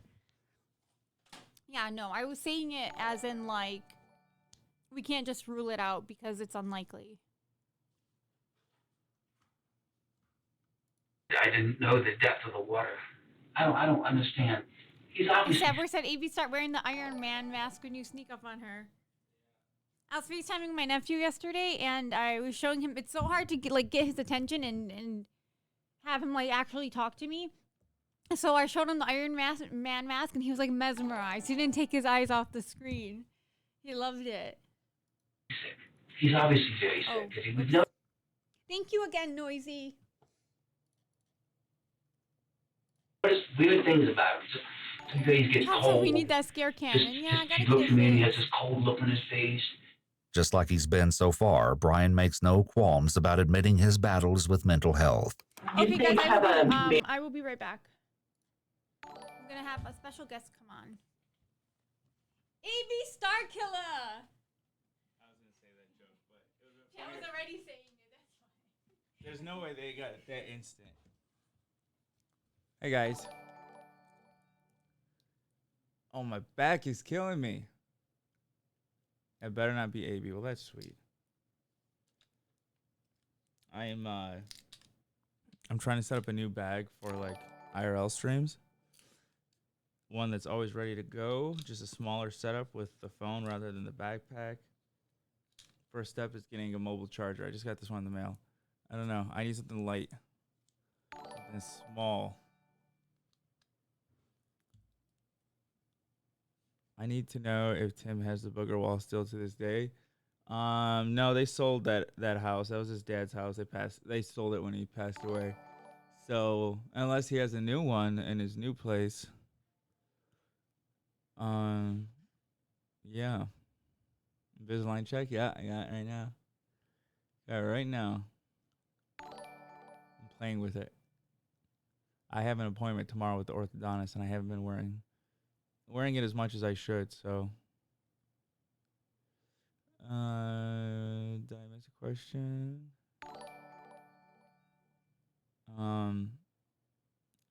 Imagine walking through an open house and there's a booger wall. Yeah, I'm assuming they does your house have a booger wall? I hope they hired someone to clean it. Well, Tim should have cleaned it, but he definitely didn't. I started wearing my retainers again after sliking on it, and they're so tight. Yeah, it's weird because like for my bottom teeth, they need 14 different Invisalign, and it's like super quick. I mean, it's like that's 14 weeks. I'm already on like 9, but it doesn't feel like it's gonna be fixed by the 14th one. If that makes sense. Y'all, can I explain how much AB is? He's a king. So no bullying or fucking around. I'll kill you. AB's the best. Oh, thank you, Noisy. Will you be on Jeff's pod again? Maybe. Yeah. I was not expecting that. He's the man. He just messaged me and asked if I want to come on. It was cool. I hung out with him a little bit after.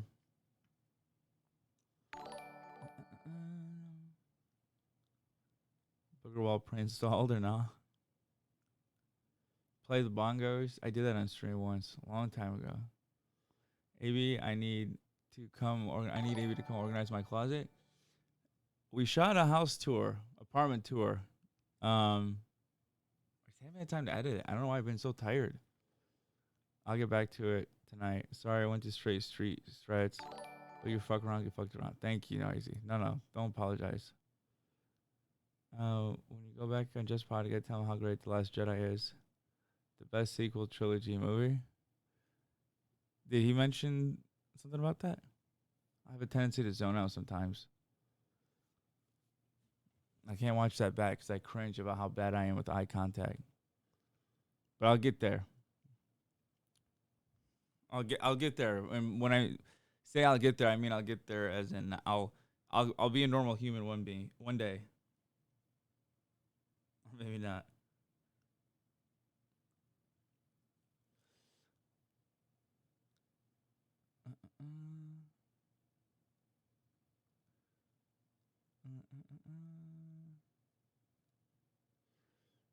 I can't just be suggesting people to Jeff. We all love.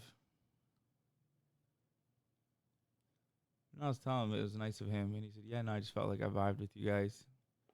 And I was like, "My man." Noisy hiding the shadows to avenge.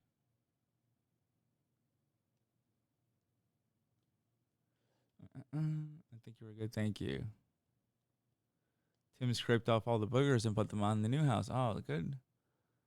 Yeah, that's definitely a possibility. I feel like I can't speak right now. I don't know what it is. Is it maybe my Invisalign? Something is throwing me off. I cannot speak.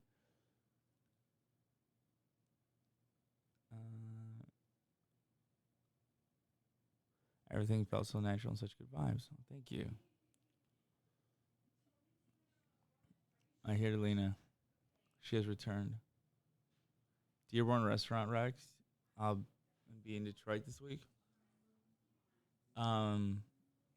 Hamido. Hamido Restaurant. If you like salad, try the fattoush, try the chicken, try everything. Everything's good there. Can't go wrong.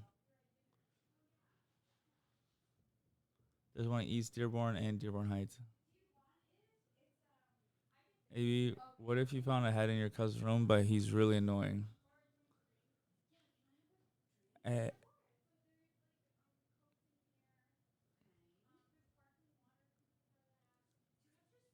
You mean like his head or someone else's head?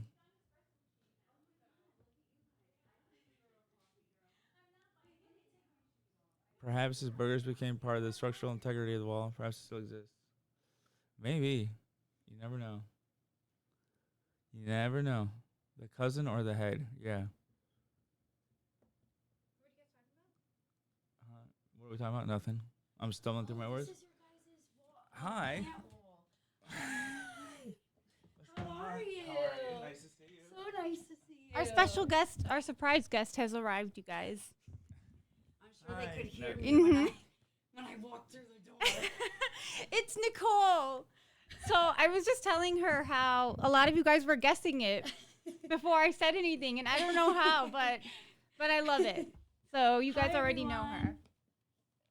Oh, right. Oh, I don't have a second mic, but I'm loud enough, girl. Okay. Don't worry. We're total opposites. I'm like too quiet. Do you watch true crime? Yes, I do, but like I only honestly have like watched it through like your streams. Oh, okay. Yeah. Okay. So wait, what's going on right now? This one is called Parents Discover Teen Son's Horrifying Secret. And his horrifying secret, his mom, his poor mother. He killed someone, obviously, no? Yep. And okay. it's a homeless man. And it's he killed really the sad. homeless man? Yes, this 19-year-old kid, he found like a homeless man and he brutally murdered him and chopped him up. Mm-hmm. And his mom ended up finding in his bedroom a bag with the man's head in it. So she called the cops. Not the head. Yes, the head. The way that must have smelled, dude. Oh, It's giving Jeffrey Dahmer. I'm sure she's like traumatized for life. But he compares himself to Ed Kemper, who's like another notorious serial killer. Okay. So this guy definitely has psycho vibes. And he had, you guys, was he wearing a Michael Myers mask when he did this? Your worst nightmare. Yes. Yes. So when I first saw it, I'm like, he's totally giving Michael Myers vibes. But anyways, before we jump back into this, I see Chad has some questions for you. So okay, let's all get settled in before we jump back into the gruesome stuff. Hi guys. I saw your Avatar bookbinding vids. Yeah, that was so cool. Oh how my you did god, that. I'm so obsessed with my books. Don't even get me started. I was It's- trying to get Lena to read them, guys. It's the same series that you've been Reading, right? yes, yeah. So how many books are in this? There's 5 books. Which one are you on? I'm on the 5th one. Oh my god, how exciting! I know, and the author is still going to be making books for it, so I think she's gonna like release the new book next year. Is there a movie? She basically got the stream, like I think it's gonna be a series, kind of like Game of Thrones. But Hulu got it, but then they scrapped it. So I'm really hoping that HBO gets it. Yeah, because like cool. Hulu, like of all, Oh wait, does Hulu make good shows? I can't think of any. I mean, like it's like the Kardashians. Right, true. The only other good show is like, have you seen Handmaid's Tale? No, but I know it's good. Yeah, like that one's pretty good. Yeah. Christy said, "How's the burn on your neck?" Oh my god, I texted her the other day when I saw it. I'm like, oh my god. No, What? it like hurts so bad right now, guys. Like it's like it feels like it's still burning in. Like right now it hurts. Yes. So it just constant pain. It constantly hurts. Yeah. Oh my god. No, I wish it was a hickey. Truly, I do. So do you put anything on it? Yeah, I have this like burn cream from this like place, this like French pharmacy. And so it was like my sister told me to get it like about 6 months ago because I had like another burn that I had gotten from the sun that was really bad.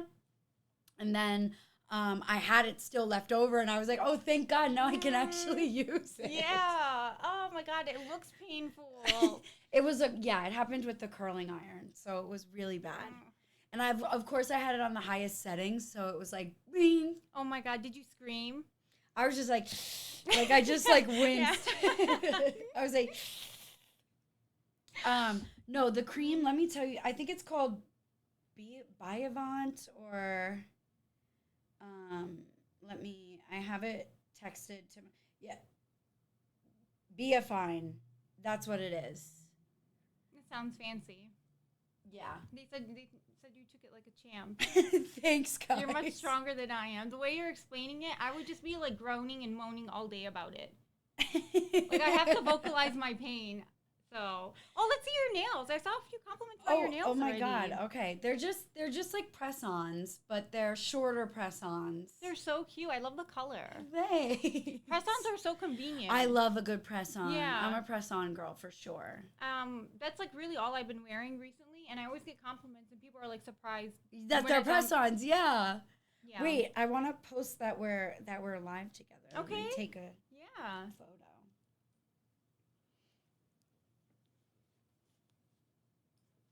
Oh, sorry. Let me just look casual. Okay, cute. I'll And post then- on my Insta. Okay. But I have to find your Twitch. Is it twitch.com/? Lena Starkiller.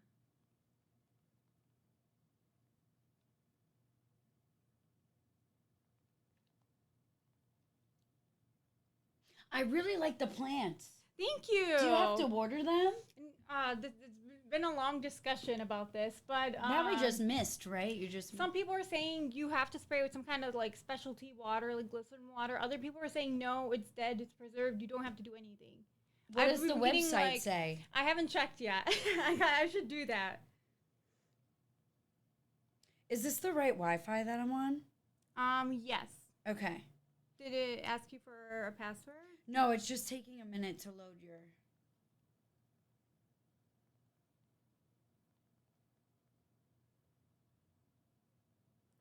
Usually it'll prompt me, but it hasn't yet. I think I have it from last time. It's just taking a minute to. Wait, I think if I go on my Twitch app, I could probably get it. Or there's no, because the signal in here is really bad. Can I see your Wi-Fi listing? Oh, it says you're connected. I know, but so there's another it's being Wi-Fi a rat. too. Let me see which one. Oh, there's this one too. We have 2 different Wi-Fis. Okay, let me see if will it ask. Oh yeah, there we go. So hopefully this one works better.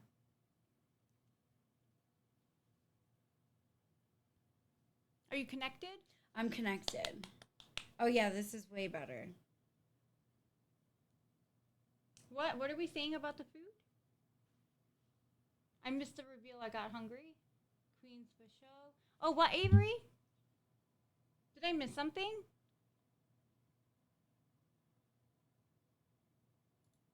We had that moss at my job. You do missed it like once a month or it dies and falls off. Okay, so I'm definitely going to go back to the Etsy page where AB got it, and I'm going to find out for sure.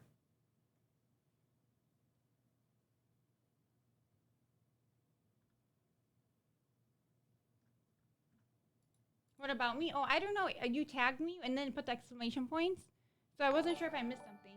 Thank you, Death Grips, for the gifted. So you're almost done with this one. Oh, yeah. So, well, there's like 42 minutes, and that's what we don't get. So, what do you mean?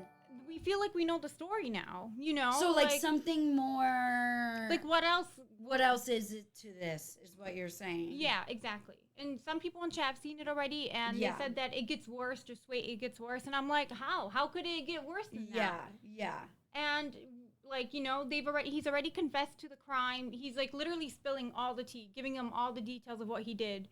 And like literally every detail. It's disgusting. But anyways, how is there still in like 40 minutes? I don't get it. Major depressive Oh, thank you, Noisy. disorder. I'm just curious what those are. Well, actually, I have several. I have high-functioning Asperger's. I have ADHD. And major depressive disorder. Okay. Major depressive, so you were running with that last one? Yeah, I know what No, I'm good. I'm good. Sure? Yeah.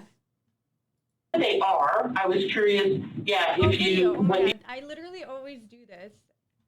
Where, like, I play the video and they just hear the audio and I forget to switch it. Yeah, where's the screen, Lena? Exact diagnosis was, and who diagnosed them? They tested me for autism for a formal diagnosis, like Asperger's, which is high-functioning autism. Yep. And they also said I was schizo something. That doesn't mean misremember it. They just said you're schizo something, whether that be schizophrenia, schizoaffective, schizotypal, or schizoid disorder. They said I was... They're saying his claimed psychological history. Before this, we know that he has autism and ADHD. Okay. And the conversation we've kind of been having is some people in chat were saying usually people with autism are very empathetic. And so this guy clearly lacks empathy for others. Right. And it's rare for So someone do to we be like... think that he's lying about his... Well, is that why they say his claimed... Well, also his mom, I think his mom confirmed that. Oh, she was okay, talking about it okay. too. She was saying that he's been diagnosed. But also, like, it seems like he's trying to get, like, the insanity thing going with, because he keeps, like, talking about his, like, mental conditions and stuff. But at the same time, like, literally right in the beginning of the interrogation, the cop asked him, okay, so how did you get here? Right. And he was literally just asking, like how did you physically get here? Like, did the cop... And he's going into all the stuff that he has wrong with him mentally. Well, this is how he started it. He's like, because I killed someone. That's what he said. And then he was like, well, I already know I'm going to jail, so let's just get it all, let's just clear it all up. He might be the most honest murderer out there. Exactly. And so that clearly shows that, like, he knows right from wrong, and he knows that there's consequences for what he did. So regardless of, like, this is literally the whole time. The writing is on the wall. Yeah. He drew a map for them. No. Of exactly like the bridge where he Stop found it. Yeah. I'm done. I can't.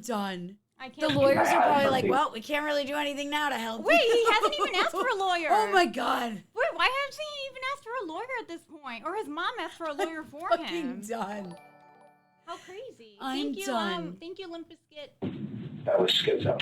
The detectives are once again trying to delve into Brian's psychology, attempting to prove that he knew right from wrong at the time of the murder. His search history adds another layer to his story as he looked up extreme paranoia, schizoid and paranoid personality disorder, and avoidant personality. I was never formally diagnosed with anything like that. Do you feel like you have that? I don't know. Possible as hell. Self-diagnosing is foolish. Yeah. But do you know, schizophrenia is pretty clear because people recognize they have a different personality in there. I don't have any hallucinations. Okay. I had delusions, I guess. Okay. Like years ago, I thought I was obsessed with people staring I at said me. he should have Googled what legally insane meant. Seriously, instead he was Googling things like homicidal thoughts or what to do if you're experiencing homicidal thoughts. Gotcha. Yeah. So the signs were all there, and like he would tell his friend Kylan, her name is so freaking confusing, but it's a close friend of his, and she was questioned also, and she was telling the police like he would always just have like the most like just horrific and not funny jokes. Like he would like just joke about like hurting animals, or he said he was gonna kill a homeless man. He told her that before he did. I felt people watching me from every window. The birds were looking at I really don't like the way he's sitting. I don't like his socks, and I don't like his shoes. Honestly, I didn't say it, but his shoes have been bothering me this whole time. I don't know what it is about his shoes that are just bothering me. But also, he's just so cocky and annoying, so whatever. I don't care to talk about his shoes. It's giving like, I don't know. He just reminds me of Jeffrey Dahmer so much. Yeah. Like, did you see the series with Evan Peters? Mhm. Like, it's giving like Evan Peters as Dahmer. Like, that's what this is giving. You're so right. I've been saying he's been giving Michael Myers, but that's a better example. Like, I don't know. There's just something about him, like, because I feel like also like Dahmer was like extremely smart. So like, there's like this guy is obviously very smart. Like, even just the few seconds that I've seen him talking. Like, Yeah.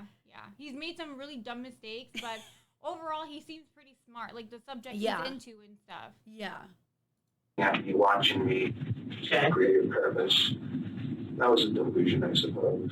Right. But you don't have times where you feel like another personality is in your body? No, you remember all this. That's dissociative identity disorder. Right. Schizophrenia is. But you have multiple people talking to you at the same time, kind of a thing.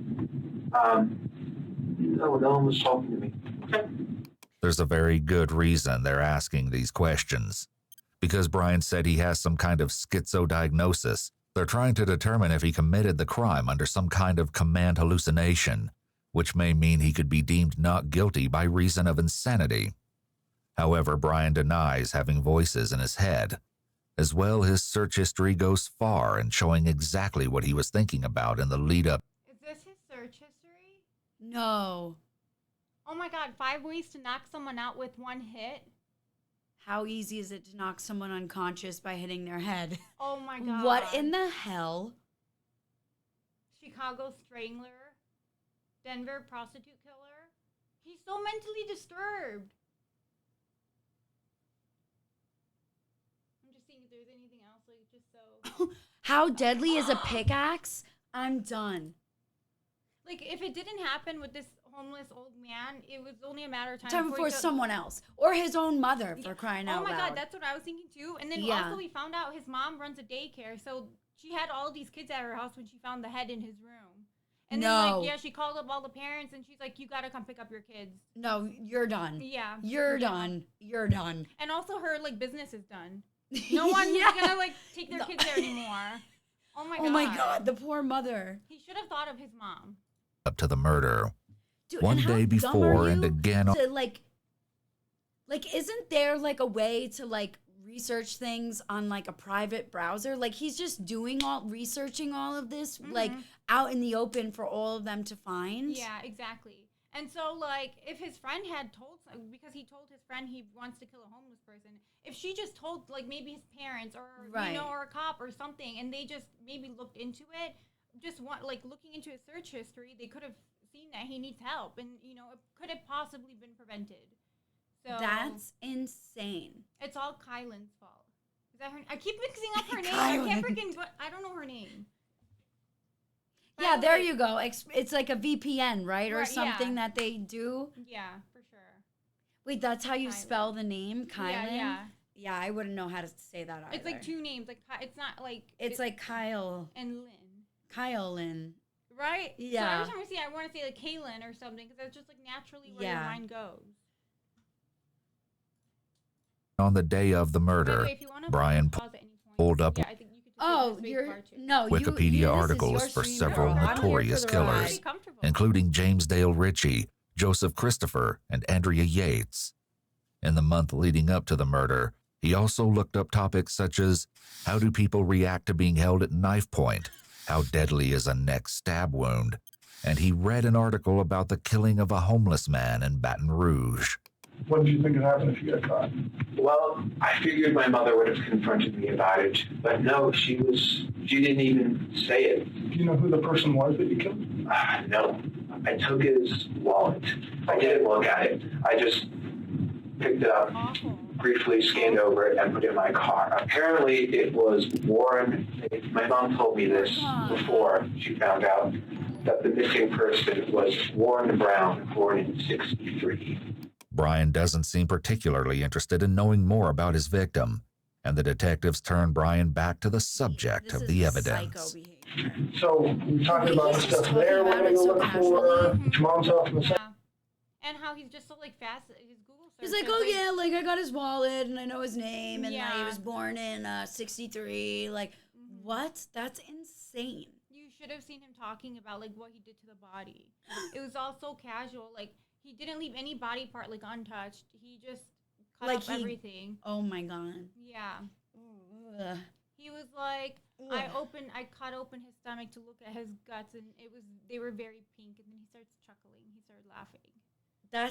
That's truly unhinged behavior. Mm-hmm. I've never seen anything like it. It's crazy to say with all the true crime we watched, but I don't think we've seen anything like this. Apparently. Yeah. The knife is where? My dad found it in the glove box. I don't know where it is. What did the knife look like that you found in the... You know when you buy like a 10-piece knife set, the biggest one in there? I think when we moved Terry into the daycare, we probably bought all new kitchens, and I think he just took it out of the kitchen. Because we found it in his car before. Brian, you don't need this. Dad, I do. I don't trust anybody. Okay. You don't find any blood or anything on it. I cleaned it. All his belongings, except for his wallet, are right here. And his head in his hands. His head and his hands are at the house. Any reason you were wearing a dark blue one-piece jumper set? You know the movie Halloween, Michael Myers? Mm-hmm. He wears one of those, and for Halloween last year, I bought that as a costume. Like imagine in real life, like, yeah, this is one of the crime scene photos. So was he dressed up as Michael Myers when he killed the guy? I think so, right, Chat? Was he dressed as Michael Myers? I think that's why he was washing the costume too. I think he got like blood all over it and stuff. That's so unwell. Okay. And I just associated that piece of that article of clothing with violence. That's why I was wearing it that night. Yes. As horrifying as all of this is, nothing they've heard so far can prepare investigators for the rest of the seismic revelations to come. First, however, detectives have a simple question for the killer sitting before them. Have you ever done it before? No. Okay. You gotta ask, right? Yeah. How about animals? Have you practiced on anything? Yes. It's pretty big stuff. Tell us about that. It was 2018 Halloween. A stray black cat had been coming around our house. This was before I moved into my mom's. This was at my dad's. And I was thinking about killing it. The video is redacted and The little kitty. Yeah, all the signs are there. That's so not nice. I know. Even with so many serial killers too, like they all start with the freaking cats or the whatever, the like dissect. Wasn't it Dahmer that was dissecting shit? Like, yep. It's so sad. That is the most unhinged thing. I know. He would make jokes to his friends too about like, oh, have you guys ever tried crispy meat, whatever? If not, like, oh, just cut up your cat or dog and make them into a patty. Ew. Yeah. this part, but the transcript from the sheriff's office says that Brian told detectives that he herded the cat into a sleeping bag and beat it, strangled it, and snapped its neck. He then decapitated the cat, hid the body in... Don't F with cats. Yes. That was really good, right? Such a good documentary. I love how the internet cracked the case. I know. Yeah. That's how I feel like there was this TikTok going around. I don't know if anybody saw it, but there was this girl who basically was like, my husband left me immediately. Like I had his kid. I had a second kid with him. He just up and left one day. I haven't been able to find him. I want to get divorced. They posted a video on or a post about it on Facebook, and then it made its way to TikTok. TikTok found the guy in like a day. No way. Yeah. Oh my God. The internet, it could be so bad, but It's so good. Yeah. That's amazing.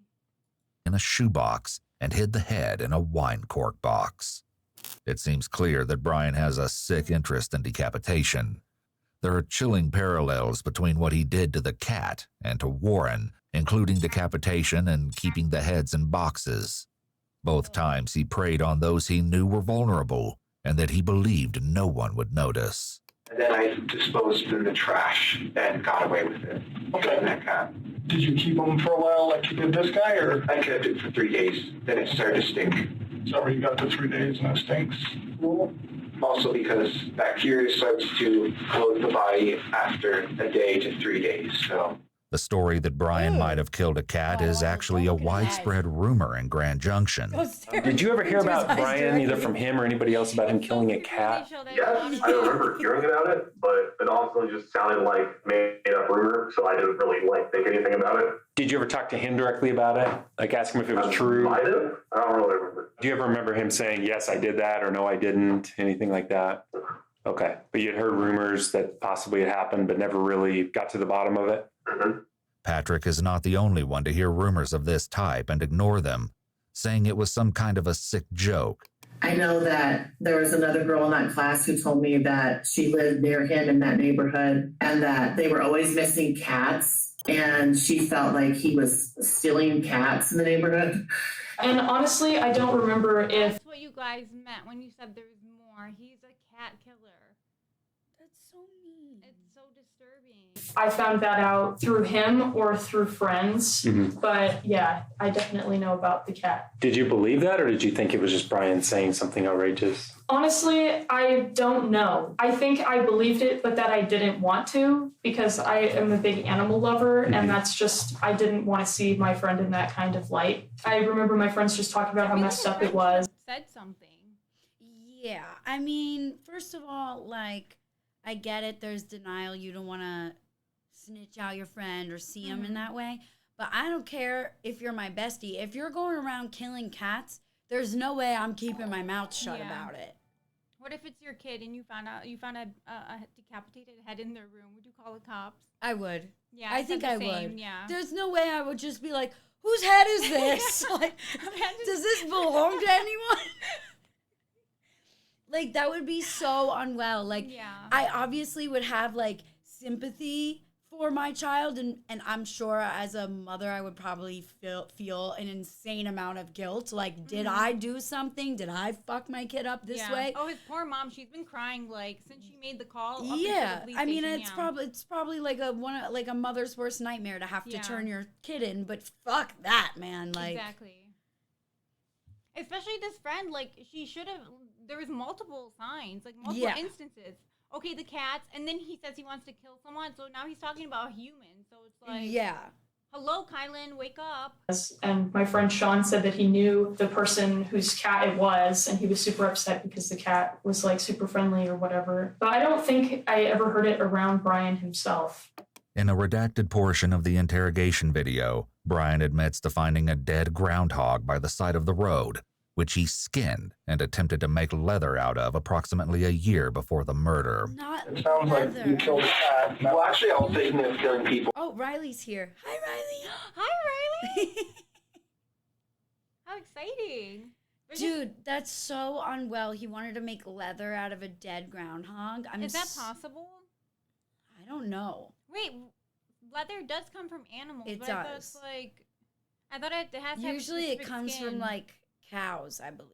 Oh, so maybe a groundhog is fit to make leather out of. Yeah. Not fit. I shouldn't say that, but I know what you mean. Okay. I know what you mean. How disturbing. Well, during the cat, but I wasn't acting on it. But I started seriously thinking about killing people a year ago. How about when you were 12? Did you think about killing? No. So what in your life has changed, or what in your mind has changed to make I you? don't know. Was it like something all of a sudden one day you woke up and thought I'll kill someone, or was it a gradual? It was gradual, I think. So tell me about when And the those cops are thoughts trying were to give starting them a out. way out. They're like, Well, in high someone did school- something dramatic happen. Like, they're trying to be like, and he's just like, no. I just wanted to kill someone one day. Yeah. And it's crazy because, like, he keeps kind of, like, hinting that it could be because of a mental thing. Right. But clearly it's not. Yeah. The interrogation is again redacted here, but Brian says, quote, "Called me weird, but I think everyone has had thoughts of shooting up their school. I suppose I just don't really like people." But he wanted to read really bizarre things. And What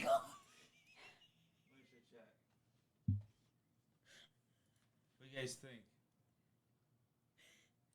It's kind of iconic. It's another Alex party. Our friend Alex. I think it's iconic, actually. I like the duality of it because Pikachu is such a cute, like, sweet Yeah. character. Duality, look at you. Yeah. I like his teeth. It's such a cute Pikachu. Okay, thank you, God bless. Nice. Chad says it's sick. things that we didn't have in the library. I remember he actually checked out a book about Son of Sam, and then the next quarter he wanted to read about the Columbine shootings. He was Yeah, I'm not exactly sure what it's about, but I've heard it in the context of like serial. I'm sure someone in chat knows. That's right. It's a serial killer. Yeah, right? Okay, yeah, okay. yeah. Oh my god, I don't know if I've ever like actually read into that one. Yeah. very obsessed with just that kind of darker stuff. You mentioned a writing assignment, and I can't remember anything specific just because it's been so long, but it does seem like there was at some point something he wrote, an idea. Imagine you see it in the Ekotar series. I would literally lose it. My first thought goes, I don't like Hunger Games, so Yeah, if I saw about Akatar, I Columbine would be so upset. I know.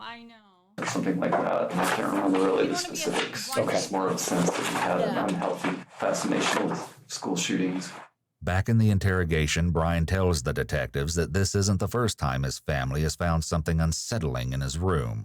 Last year, my parents found a kit I had been assembling. It had hammers, shovels, knives, large zip ties, duct tape, saw.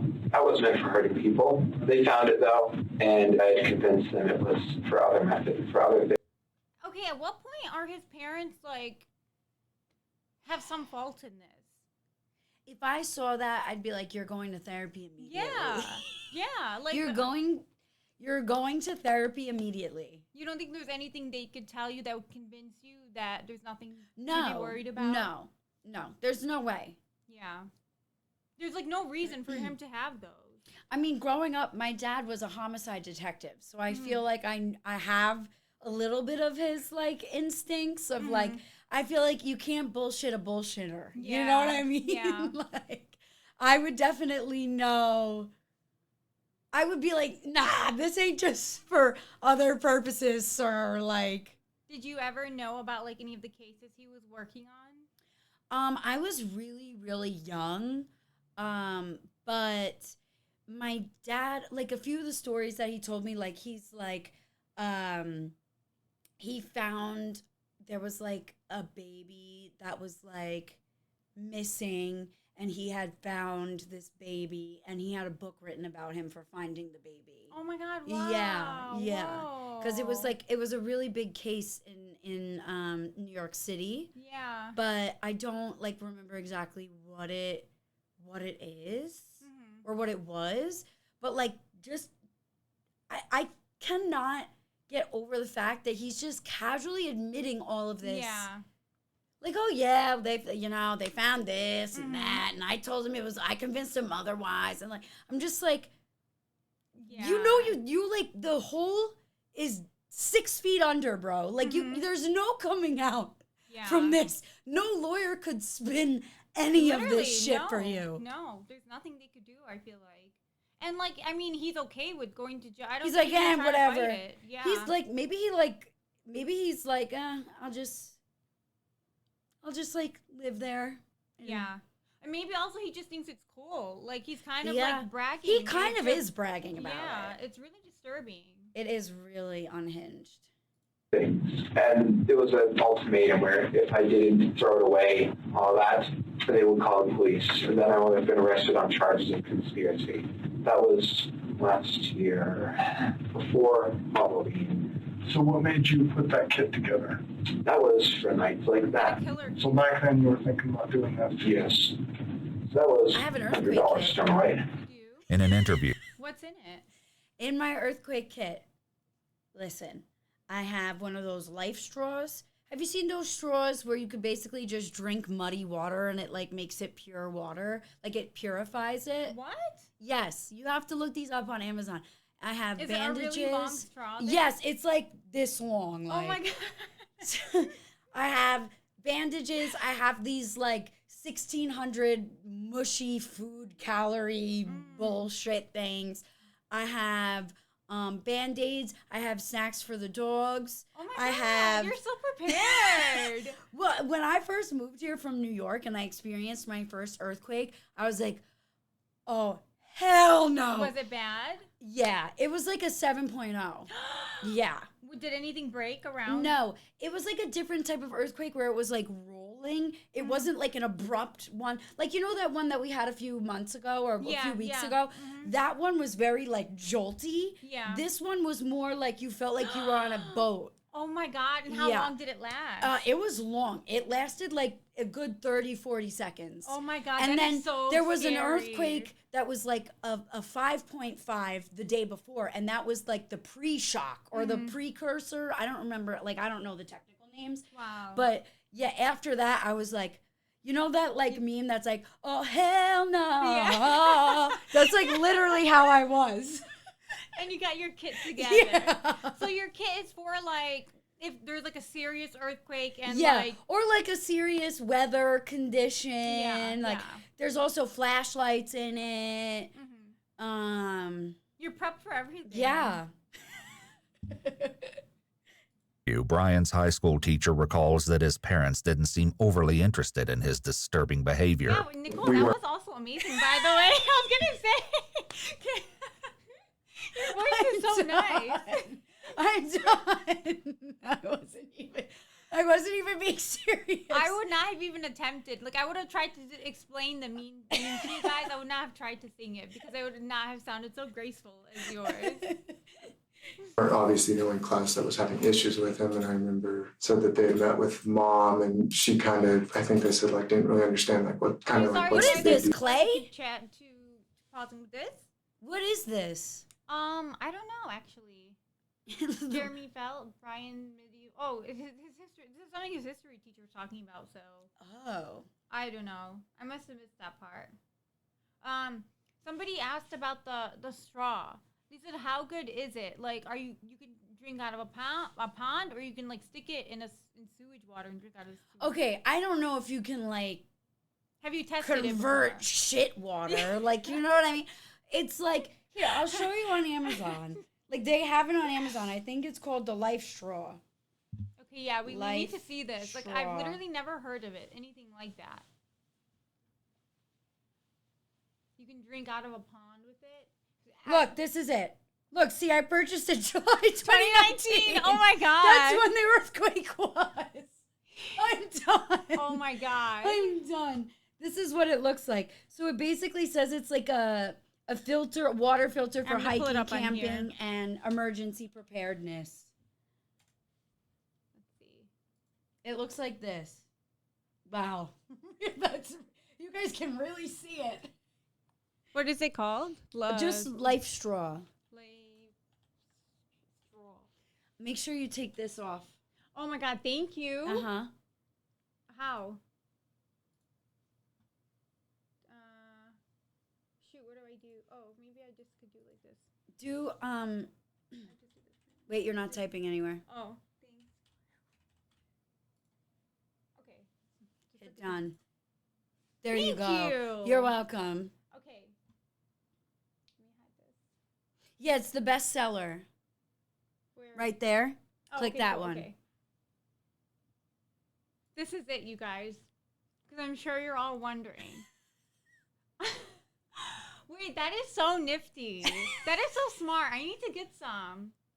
You'll have to do a review on the straw. Yeah, seriously. You and AB. First time Let me know if it works. Only real ones got the life straw. I've literally never even heard of this. This is the award-winning LifeStraw Personal Water Filter. It can go here, every day and on your favorite adventures. Really. Ultra lightweight and portable. You can drink water from here. That here, should be you. Here, practically anywhere. And it's been trusted by outdoor experts, survivalists, and emergency response workers since we started. Drinking water straight from these sources sound risky? It's not. With this technology, water passes through a membrane microfilter with microscopic pores that removes bacteria, parasites, microplastics. I mean, yeah, I guess. You're right. It's got And good reviews. And in case of like an emergency, you really don't have much choice. So. Right, exactly. Yeah. Chess and me hitting the bong. Real sort of thing. Like she wasn't really like, yeah, this is serious, or we need to get ahead of it. It sounded like they didn't get anywhere with her, from what I remember. Indeed, a friend of Brian's mom notes that Terry felt that school authorities were unfairly singling out her son. Oh. Terry had like a binder, I remember, of information that she had conflicts with District 51. Okay. I know growing up as a kid, he was really teased in school, that they would call him like four eyes, geek, loser, dork, all of that stuff. But the detectives in the interrogation room are more interested about his murderous intentions in the preceding months. I'm really curious, when you talked about the hammer and the shovels and the knives and like the zip ties, I mean, what was kind of your plan then? That's a little bit different than you did this time. Oh, yeah. So what was the plan back then? The plan was to go find, because there's no prostitutes in Grand Junction, I don't think. Have you ever had any sex crimes? Yeah. There's not prostitutes like 5 of them standing alongside the road, but there's prostitutes at Grand Junction. Yeah, the plan was to go with one of them and have them come with me. And then the plan was to subdue them and tie them up. That's why he searched it too. Yeah. And then torture her. He's awful. He's sick. So what made you not go back to the same plan and get, if you kind of had that as a plan? Would I have been caught? Well, I don't know. My point is, if your folks, your mom found your stuff, right? Yes. And got rid of it. Why didn't you go back to that plan? Why change plans? Too much risky. First time in a row, they'll be like, okay, that's really suspicious, but okay, we forgive you, don't do it again. Okay. Second time in a row, we're calling the police on you. I didn't want to do that again. Okay, fair enough. Risk. And so they didn't call the police? No, because they gave me an ultimatum, have them throw it all away or call the police. So I threw it all away. Detective Norcross does an excellent job showing great interest in Brian's kids and his... Also, the fact that she runs a daycare in her home, she has more of a responsibility to like address these things in a better way. Yeah. Like finding weapons in your son's room, like just don't have a daycare in your home then. Yeah, that's insane. That's literally insane. I felt so bad for Terry up to this point, and I still do. Like, I don't know what it feels like to be a mom and have to be going through this. Right. But come on. But also, could you imagine if one day he was like, instead of killing a homeless person, I want to go kill one of those kids that my mom's watching. Exactly. You know what I mean? Yeah. Like, I feel like she put all of them in danger by not doing anything.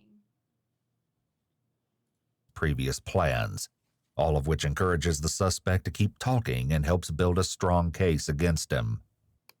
At this point, the video is redacted, but according to the transcript, the detectives ask Brian if he ever expressed any of his dark thoughts to his parents.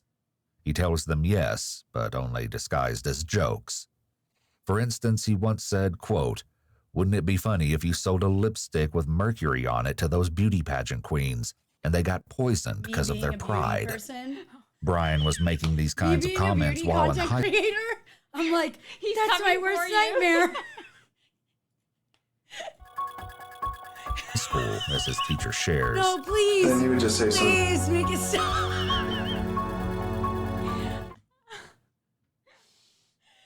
No, I can't. I just every time they show his face like that, I have to play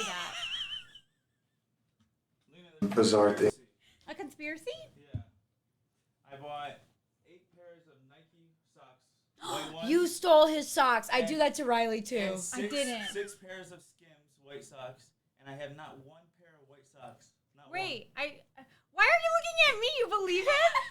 Don't I have a chance to explain myself? Well, because I know that I take Riley's socks all the time. You do it on purpose? Yeah. So, okay. No, she's under a mind control. What do you mean? Or maybe I by, like his socks accident. better. Yeah, I did. That was not me though. Okay. Well, Maybe like. So I have 6. I think it was like 6 and 6. So 12 pairs of socks, brand new. Not Well, a you single know where pair. all my socks are though, so you can even go take a look right now. I promise you, I don't have a single one of them. All right. Do you guys want anything from Target? No, thanks. I'm okay, thank you. He's accusing me of taking his socks. Like what? What are you going to Target for?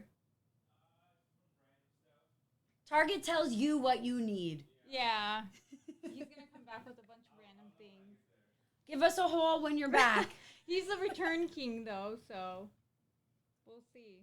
Probably to return something. See, that's what they know him for. Things like to get a rise out of class, kind of Yeah, to try also, and get yeah, I love that too, Nicole. What did you say? Target tells you what you need? Yeah. That's so true. You never go there being like, oh, I need this, that. You never go in with a list. Yeah. Or even if you do, you end up getting a bunch of Way stuff that more. wasn't, wasn't even on there. attention on him, like just say a racial slur or, you know, just kind of be loud and obnoxious to try and get attention. Were those outbursts like pretty random just in the middle of class or? Well, like one was watching a video, I think it's about like Genghis Khan or something. He said something like, you know, an Asian racial slur. I think it was, oh, you got Oh my that. God, I do that all the time. I was like, wait, you can see so much about it. Sorry, guys. Thank God you're here to tell me before.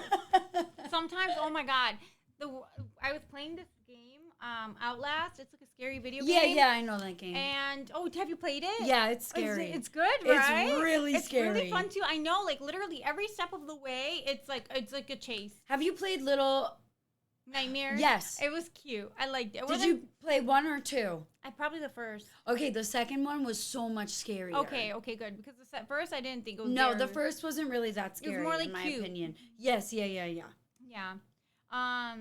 She did the same thing during The Walking Dead. Yeah, so I did, and then also during Outlast, I literally got to the end of the game and I switched screens, and then I forgot to like put it back. And I literally almost beat the game. Like, chat was like flooding messages. Lena, the screen, we're gonna miss it. And then, but thank God I finally noticed. And I was able to switch it Have you back, played Dead by Daylight? I love that game. Okay, yeah, that's Have you? yes, that's a good one too. That game I always scream in. Oh my though. God, me too. I'm like, because it's like a real life scary movie. No, like when I was streaming on Twitch, like during the pandemic, even playing Little Nightmares, the way that like my chat would always say like, nobody PSA, nobody wear headphones while Nicole is streaming. Oh my God, because I would be so freaking loud. That's so funny. And sometimes like when I gasp or get scared, like chat would always say like, oh, I end up scaring them for me getting scared. Yeah. Chat would say like, you scared me more than the fucking game scared me. Oh my God, you're so me. That's how I am. Or something like that. Oh my God, have you played Phasmophobia? No. Would you? I don't know what it is. It's a ghost hunting game. Oh, I would play that. Yeah. It's so scary. It's literally the scariest. Like, and anyways, because somebody said play it in VR. I tried once. That sounds really scary. I couldn't move. I just froze. Yeah, I wouldn't be able to couldn't move. Yeah, I couldn't do it. That's like the only time I gave up in the game. I'm like, I'm sorry guys, I can't. I like physically could not get my body to move. You know what I would want to see? Okay, this is totally random. I don't know why I thought of this. Like literally the thought came out of thin air. You know when you're scrolling on TikTok and like you'll get lives every now and then? There is this girl. You guys have to let me know if you've seen this. There is this girl, like clockwork, every night who performs the 3-hour Eras tour every night. What do you mean perform? She sings the entire Eras tour the whole night. She reenacts oh my God. the concert Chat from knows what you're start talking about. to bottom. Do you watch it? Sometimes I'll get in there and I'm like, yeah, girl, sing it. Like, you know, like, I mean, she's got like the background's the same. She'll change everything. Like, yeah, see, that girl Katie, she knows. Wait, so... Speaking of nightmares.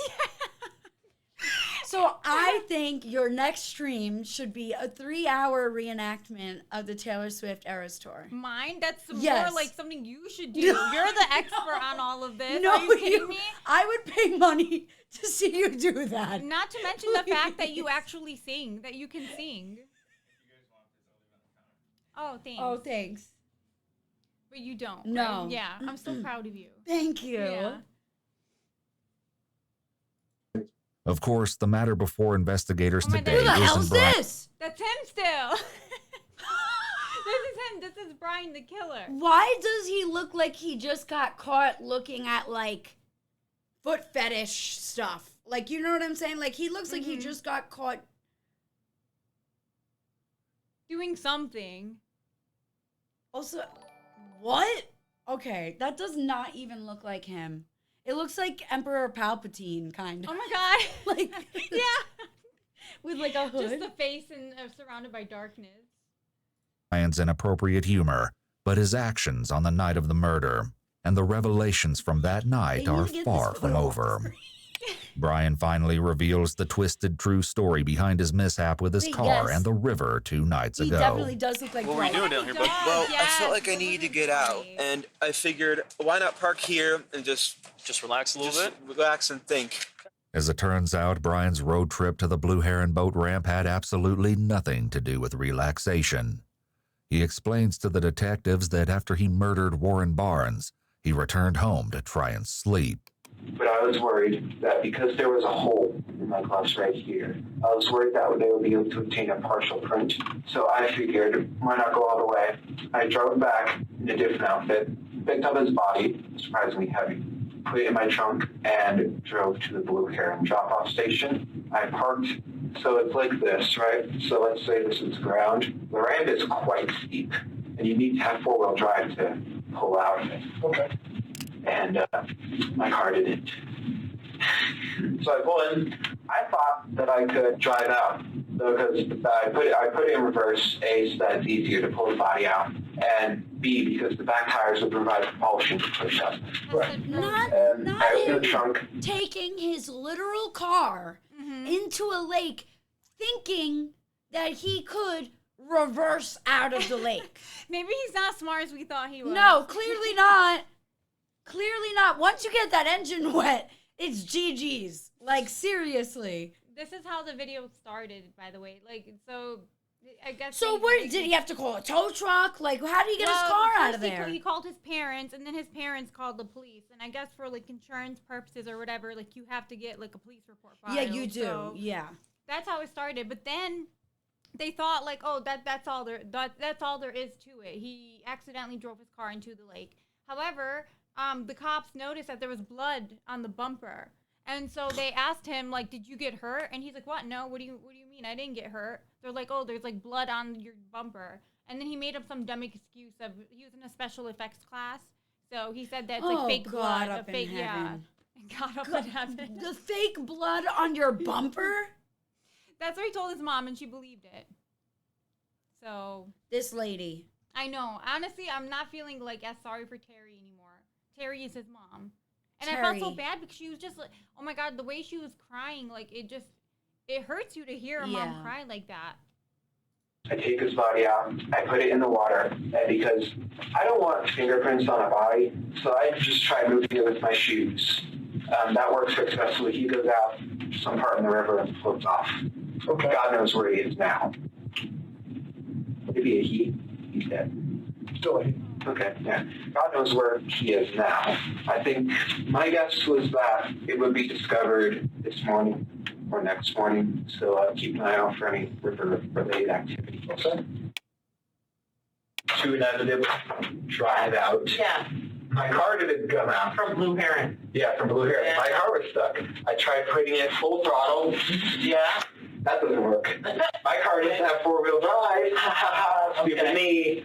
Okay. And so then I tried putting it in low gear. I'm trying everything with this. Right. And it still doesn't come out.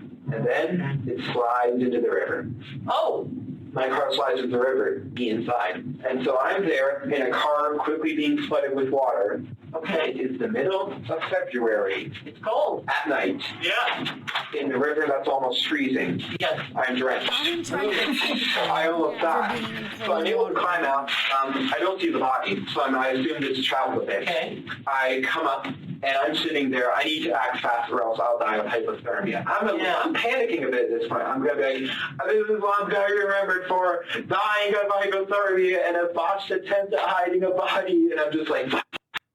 Once again, we see Brian in good spirits while sharing what could pass as an amusing anecdote if it were not for the horrifying truth behind what he's describing. I can't believe he's trying His to be story relatable also right shows now. that he has a preoccupation You with know how what I he'll mean, be Cops? remembered. Like, are you kidding me? He's just like, yeah, doing He's too like, much. you know, like it's like hypothermia. I'm like, ha ha ha. Like, what the hell? Like, why is he so happy? The fact that he's laughing at all is just so like sinister. Yeah. I hate him. This is a pure psycho. Chrissy said, nope, didn't think to run a search on that. Yeah, he must have missed that one. Yeah, truly. He didn't do enough research. He did all enough Google searches to know if, you know, how to kill someone, how to knock someone out, but he didn't search for if a car can float in water, clearly. Right? He's so dumb. I mean, you obviously, gotta tell him something. The car's in the river. Yeah. So what I say is, I feel like I need to get out. I often do. I feel like I need to get out in my thoughts. Have you ever felt that? Absolutely. So let's say that I drive down to the Blue Heron Point and just park and just turn off the car and think. And I tell them that I'm stupid and I park too low and then my car slides in the river. Okay. Did they believe you? Yes. And then the police came. I didn't do a breathalyzer test because I wasn't drinking. Was it the police or the sheriff that came? It was the police. Okay. In addition to the rest of the damning evidence Brian relays to the detectives, he now reveals that he was not intoxicated on the night of the murder, closing off another potential defense in court. However, what immediately caught the police's attention is blood from the body. 30 minutes left. How much more could, shit. Every couple of minutes, though, he really is dropping bombs. Yeah. Chat, for those of you who watched it already, is there anything else, like anything big reveals in this case? I'm just curious. I was on the reverse bumper. I forgot to wipe it off. And I was so panicked that I wasn't thinking. And so when they pull it out, they immediately see blood on the bumper. And they're all thinking, we really like to get in this trunk. Fools, there is nothing in the trunk. Okay. And that happened this morning? No, they noticed it last. Yes, spoilers in this case without giving too much is okay. Also, can we talk about this? Always like surprises me about you that you're okay with spoilers. I love a good spoiler. I've literally never met anyone who said that before. I think it's because I have anxiety. So you just I'm like, I need to know what's going to happen because I can't spiral in my own brain. So do you like surprises in general? Like, would you rather, do you like let's say a birthday surprise? Oh, Would yeah, you rather that was fine. That's fine. It's So you more wouldn't for want me that, spoiled for you. So there was a part in the book that I'm reading where someone dies. I had to stop everything I was doing and Google search if he comes back to life. Oh my God. I was like, I would have found out in like 2 or 3 other pages, but I needed to check right then and there because I was like, no, I will not. I can't. I need to know right now. And wait, so if he doesn't come back, would you have not continued the book? I would have been really pissed. But I would have finished it and I would have been really pissed. Yeah. The book I'm reading, I started the A Court of Thorns and Roses series. And each book is named differently, but they start off first with like a court of blah, blah, blah. So I'm on the last book, which is A Court of Silver Flames. I think Katie knows it too. Oh, yeah. Is that a character in the book? Yeah. Would you get any tattoos? I literally, like, I have one picked out. Oh my God. That I want to do. Yeah. But it's not necessarily a tattoo, like, it is related to the book, but it's not, like, of the book. Yeah. You know what I mean? It's not, like, I'll show you. It's like I have it saved on Pinterest. It's like a book, like a fine line book, and it's, like, opened, and coming out of it in my like saved on Pinterest is when you look at it, there's like this coming out of it, but instead of like the Saturn, I think I would get like, I'm not sure what I would replace there, but I want to get something like that. I don't know if chat can see. You just have to pull it up, bring your phone closer to the screen. I mean, to the lens. Closer. Don't be shy. Closer. Oh, wait, maybe. Hello? Oh, wait, let me make this bigger. Hold on. Okay, we're going to do this. We're going to get it right. And then maybe move it back a little bit now. We're going to get this. They're going to see this. Maybe a little bit back. Maybe I need to bring the brightness down. Yeah. Wait, Kara has this tattoo. Okay, so you guys can see it now. I think it's just my eyes are making it not focus. Okay, bring it closer to the lens. That's what I want to get. Do you guys see it? Oh, there. Yeah, oh my God, it's so cute. Without the Saturn in it, though. It kind of, just the Saturn part. Yeah, so this is also like another... This is another one, so it takes place in like these mountainous kind of things. And this was another one, but this wasn't, okay, you guys kind of get it. This was another one, but like, I don't know, I'm not sure if it's like too. It's cute. And the last one you showed me, it kind of reminds me of Reading Rainbow. Do you know what that is? That's what made me think of it. I also kind of liked this, since I'm on my book journey, if it'll. I'm like trying to cover. So yeah, if it sees your face, it's gonna focus on your face. That's like that. Something like that.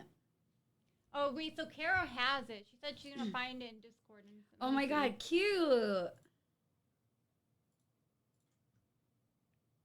I like rare. Do you use Discord? I have a Discord server, but I haven't been very active on it. Yeah, and Discord's like the only thing that I don't use like often. Yeah. And I need to be better at using it. Yeah. Because sometimes like people will even like message me in there, and I just.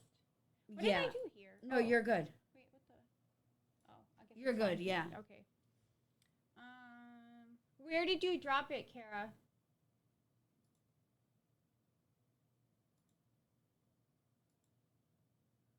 Do you have your guys' own Discord server? See, this is how you could tell I'm not like. These are the only ones I use really for work. Do you have a general tab where people type? Yeah, so that's.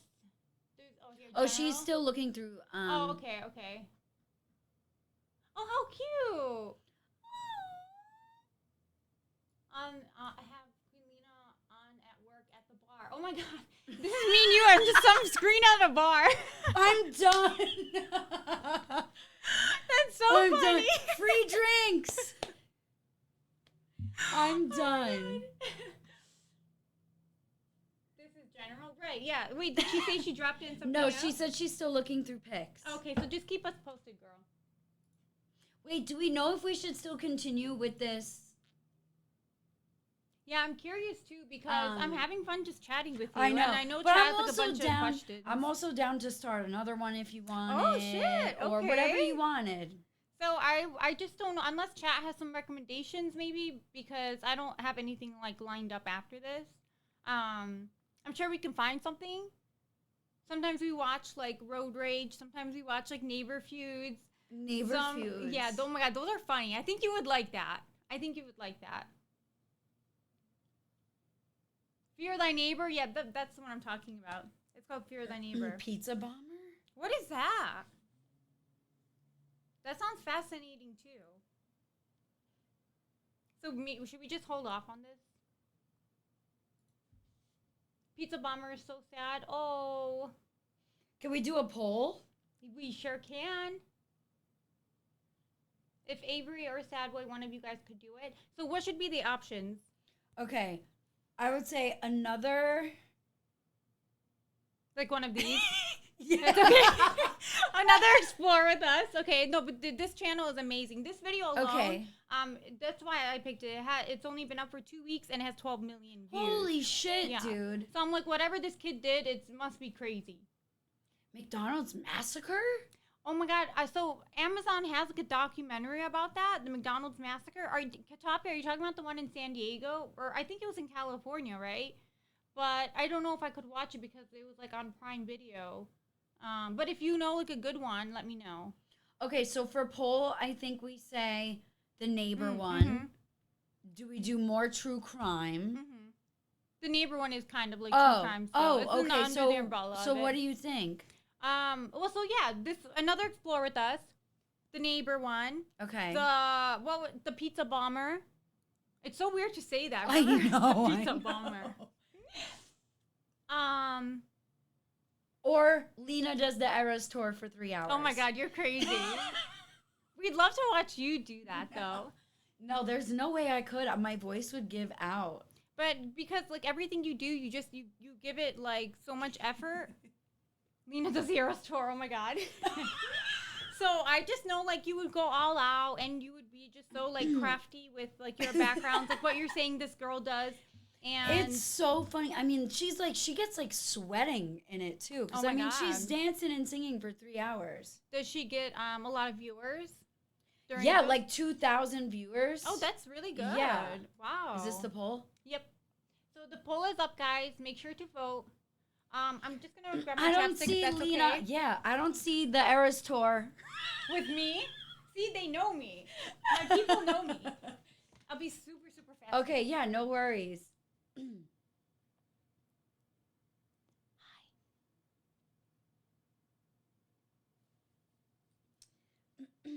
But you guys have to know what I'm talking about, right? Like there's like I don't know, it might just be niche to me because like I'm a Swiftie, you know? But for me, I get this girl that does the Eras tour nonstop on live. And like dedication, you know what I mean? Sometimes I get like, do you guys ever get those on TikTok lives? The wooden soup or whatever it is. It's like wood soup. I get those. I get a lot of ASMR ones. I get the wood soup guy. I get like the people that do the like they have like a bucket and they like get crystals and it's like, you know, random. Do you know what I'm saying? Have you seen those? And then also there's ones that are like, for a while, I was getting this like one guy who was like picking the shell of an egg and like separating it. I don't know, dude.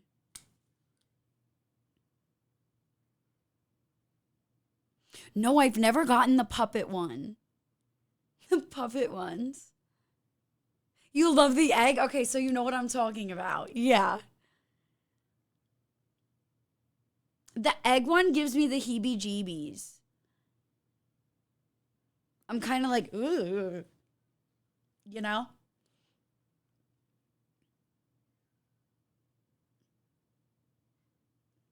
Shrimp raves?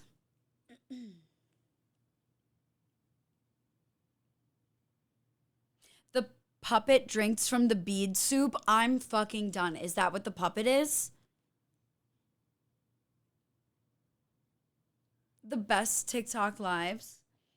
Wait, oh my God. Please tell me that you guys have seen this series of this man. He has 2 boys and they fucking have a pet octopus. And this octopus laid like 70 eggs.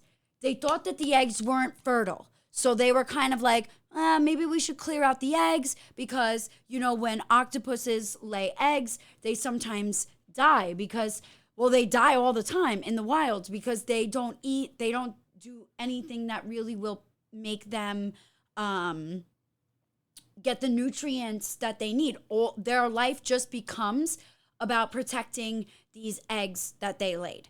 So, long story short, this fucking octopus had fertilized eggs. Now, this person has 50 baby octopus and he has to separate them, otherwise they start fighting and eating each other.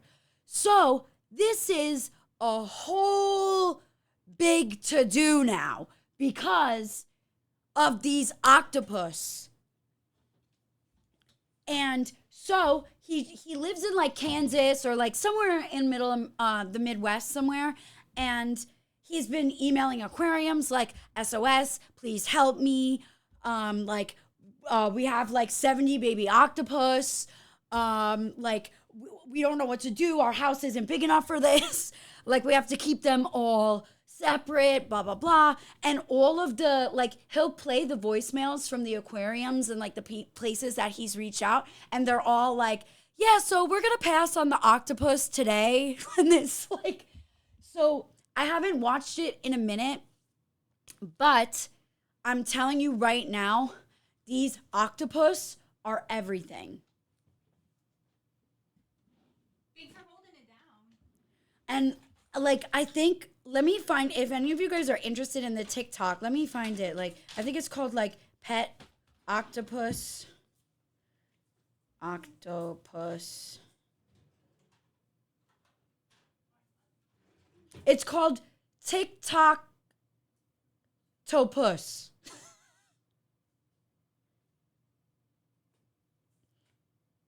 TikTokTopus.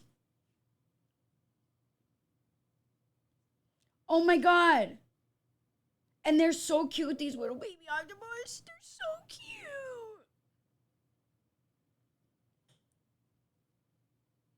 Dude. How have they not uploaded? Oh, he just uploaded a video. So yeah, if you guys are into octopus and want to know about the octopus saga, this had me in a deep dive for a few hours. I missed the octopus talk. What's happening to them? Oh my God. So long story short, this octopus, this family had an octopus. It laid eggs. They didn't think that it was fertile. Now it's fertile. Now they have like 70 baby octopus, and they can't be near each other because they'll kill each other. Yeah. Like eat each other. So they had to separate these octopus. And it's like a whole thing now. He's got like, his house is like filled with like these tanks.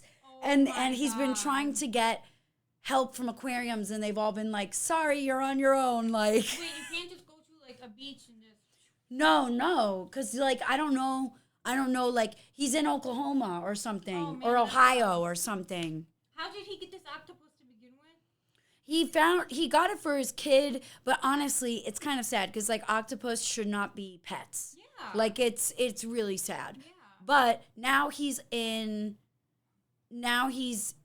deep with this, and now he's just got a shit ton of octopus that he's got to deal with. Yeah.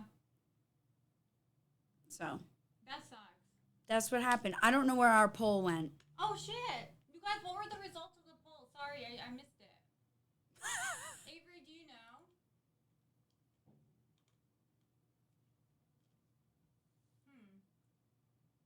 Where did you come on? Was this on TikTok also? Yeah, it came because. No, wait, how is your? Okay, I'm sorry because my TikTok like For You page, it's literally all makeup, and so how is it not like that for you? Last night, I got this lady. That's so crazy. I got this lady last night performing the Eras tour for a frog. Oh my god! Wait, that's interesting though. I love the idea of that. I was sending it in my group chat with my friends, and I'm like sending them my burn. And I was like, please, guys, I'm dying. And they're like, I hate you. Because I just send them these fucking videos of like this frog. Like, this is it. Like. Oh my, that's so cute, that frog.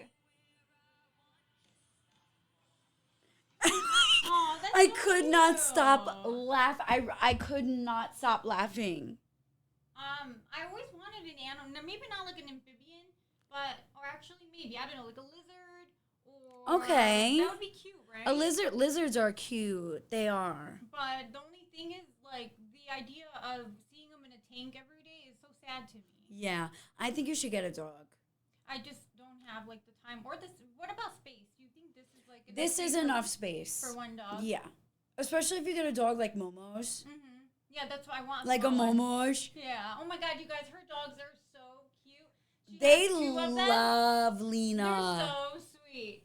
Last time I was at her house, and they, one of them at least was next to me the whole time. Yeah. And it was just so sweet. So I just wonder, like, if I was to have one, if this would be enough space. I could bring Momo's over once. Oh my God, that'd be so exciting. He'd have to have his diaper on. I can't believe he has accident. Well, the thing is like, so he was a street dog. He's a Vanderpump dog. He is a Vanderpump dog. That's awesome. So they found him in the streets in like Inglewood near like LAX. And so he was they found someone abusing him. They were throwing boiling water on him. Oh my God, I know. So when you got him, was his skin he was so skinny. Like you could see his spine, his ribs, like it was the saddest thing ever. And they also were hitting him with brooms. Oh my God. Yeah. So he's afraid of brooms. Did they get arrested? No. It's like very hard to like Oh my God. You know what I mean? So because he was a street dog, he marks out of like to feel safe. You know what I mean? So like he's not like just like doing it out of spite. He's just doing it to feel safe. So like if I take him to new places, I just put a little diaper on him. It I call it his cummerbund because it just wraps around his little wee-wees. It's an actual dog diaper. Yeah, That's so like you cute. can. It's like your actual kid. Yeah, but like if I were to bring him here a few times, he wouldn't mark. It's just like the first initial time. So I would just do that. But he would definitely like jump on your bed and stuff. Because he's so like, playful. He's like, this is my house now, bitch. Like. The pill was Lena doing? The poll. Oh, the poll. Wait, so what was the answer of the poll? It was you doing the Eras tour. That was actually one of the options? Avery, how could you?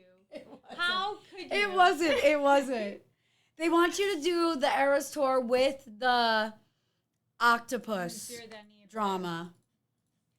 The what? With the. They want you to do the Eras tour for the octopus. So like a deep dive into the octopus? No, they want you to perform the Eras tour for the octopus. Oh my God. Yeah, see, they want the Eras tour. I'm glad they want the Eras tour. I'm so glad you guys were so Ready? productive. You could while just I start. was gone. You just have to go like, my name is Taylor, and I was born in 1989, and then you just start it. You have it all memorized, don't you? I do. Wait, what happened? Did we glitch? Yeah, I don't know why he does that. Do you guys see it too? It's been doing that, like, but actually. Wait, they want you to do the Eras tour dressed as an octopus. Great. What else? What else are we gonna layer on to this imaginary scenario of your guys's? It lagged a bit. It's been doing that a few times. I don't know why. But whatever. At least it's like minor. I think that we should both perform. We can tag each other out. You're missing one big detail. You can sing and I can't. No, it doesn't matter. We can even lip sync it. No, it would be a shame for you to lip sync. That's just not fair. The vision is not coming together. It is. I don't even know how it made it this far along the road. Like, how did it get built up to this point? I'm not even a Swiftie and I'm so down for this. Yes, AB. No, you know what? AB could have the backgrounds ready for us. He could have the like lighting. lights, He could have the fog fireworks, machine. Everything going. He'll just sit in the corner and like be pressing buttons. He would. for Are us. you kidding me? He'd be so happy. Yeah. He'd be so content. Oh my God! If we look at a whole like production we got going on. We could. Yes, and we could do like live in Los Angeles. Lena. This has to be more than TikTok live then. No, like, it would be. We could do like a 24-hour subathon, and three hours of it is the Eras tour. But no, then it has to be like like what's the motivation for subbing? Like we have to give an incentive. So like let's say we get like however many subs, and then Okay, like, so then we do can the have song. we'll take requests. Okay, Song we requests. could, or we could also have like special guests lined up throughout. Who? Like I could get some of my content creator friends. She has hookups, you guys. So I can't even argue with that.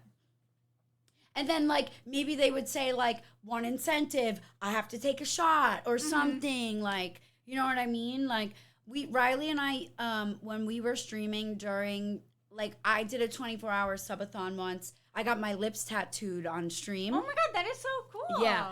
And did it hurt? No, because you're pretty numbed. Yeah. And what, like people were into watching that? Yes. I know I but would be. part of it, you know how people can redeem things for like certain points or whatever? I had like, I think it was like 2,500 points was like take a shot. So like during that stream, I got so drunk, I had to literally disable it. Oh I was like, guys, like I will be in the hospital. Like, oh, you turned off like they couldn't. yes, Like, yeah, no redeem more that. shots. I was Yeah. like, I'll take a shot of water, but I will not take any more shots. Like, I think I might have had like half a bottle of tequila. I love the commitment. Hi, Transparente, welcome. Yeah, so I think Eras Tour reenactment. We can maybe fly the octopus out here to interview her. And he has so many, so it won't be Fly hard to them do. out. Yeah, literally. That is a fascinating idea, though. Like, I always kind of wanted to do a stream where, like, there's something exciting happens. Yeah. Like, you know, every so often. We have to do the Eras Tour. You have to do it. No, you. They Listen. want you in an octopus outfit. I love Taylor, and I love you, and I love you guys, chat. You guys know I do, but it's not happening. It's just not. What if we did it together? It's something that you would be great at, and, you know, I would fully support you 100%, but, like, chat says, please, Mom. I can't believe you guys have let this idea, like, build up for so long. Can you invite the octopus? So are we doing Fear Thy Neighbor then? I think so. Oh, and I think Katie said that she dropped her tattoo in. Oh shit! I wanted to see that. Yeah. She said it was in general. Oh, there it is. It's right there. Oh my God, how cute! Look. Oh, the book looks so cute. The book looks so cute. Can I show it on stream? I would assume so because it's in Discord, but yeah, just let me know because it's so pretty and I want to show chat. It's really cute. Yes, you can show it. It's really cute. I love that. It's so pretty. I like the feather below it too. Mm-hmm. Did you get those at the same time? Is that all part of one tattoo?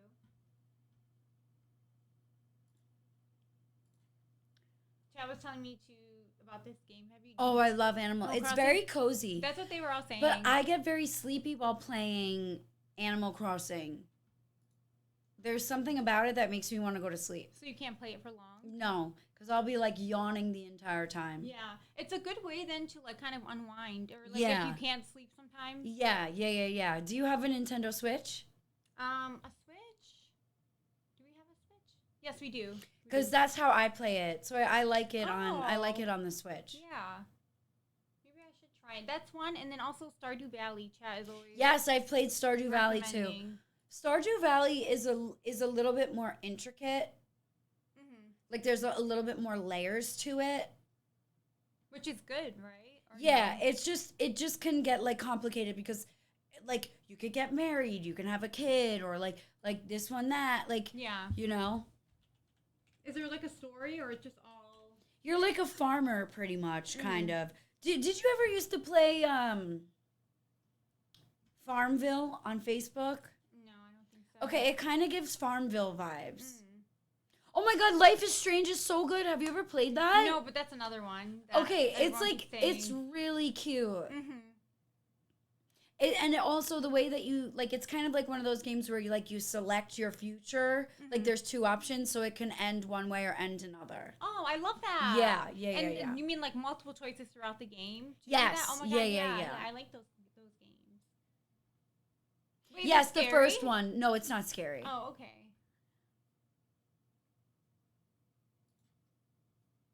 Okay, so this is Fear Thy Neighbor. I don't think we've seen this one, chat.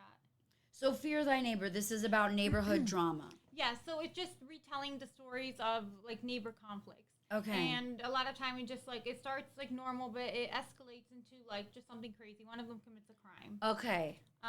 But yes, it's like kind of well, I guess you'll see for yourself. So does someone always do a crime? Yeah, that's why they're telling the story. Like something crazy ends up happening. Yeah. And sometimes it's just over like the dumbest shit. So that's why it's like so crazy like that this is a common They're like, thing. "Oh my god, your garbage can is out past garbage day." Literally things like that is what would One tick them time off. Riley and I had our garbage cans out, like I think we were away, so like they were out, and we came back to a note on our garbage cans that was like, "Put your trash cans away according and in according matter," or like something like that. I was like, "Oh my god, Do you know fuck?" who wrote No, it? no. But you have cameras and stuff. Like I you can- do, but like it was hard to figure out what day it was because we were gone. Yeah, so you just have to like scroll through yeah. so much. Oh my god, that is crazy.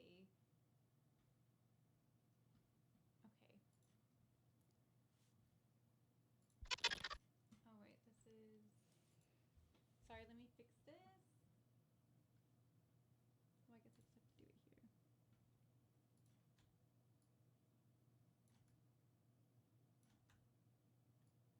Okay, chat. Now that sucks for the family. They still have to see her around. Yeah, that's really sad. Yeah. Well, this was really fun. Thank you so much, Nicole, for joining me. Oh my god, anytime. You know I love it. Anytime. I'm so glad, like, you fit right in. I was worried that, like, the true crime, especially with that case specifically, and that, like, psycho teen, I thought it might be too much. No. So No. I'm glad you fit right in. I love a good like murder vibe. Mm-hmm. I love a good true crime vibe. That's what we love here. So thank you guys so much. I will see you guys next Tuesday, I guess. Okay, good night, everybody. Yes, make sure to follow Nicole if you're not so already. sweet. That's her channel name right there, Nicole Concilio. Nicolo. Okay, good night, everybody.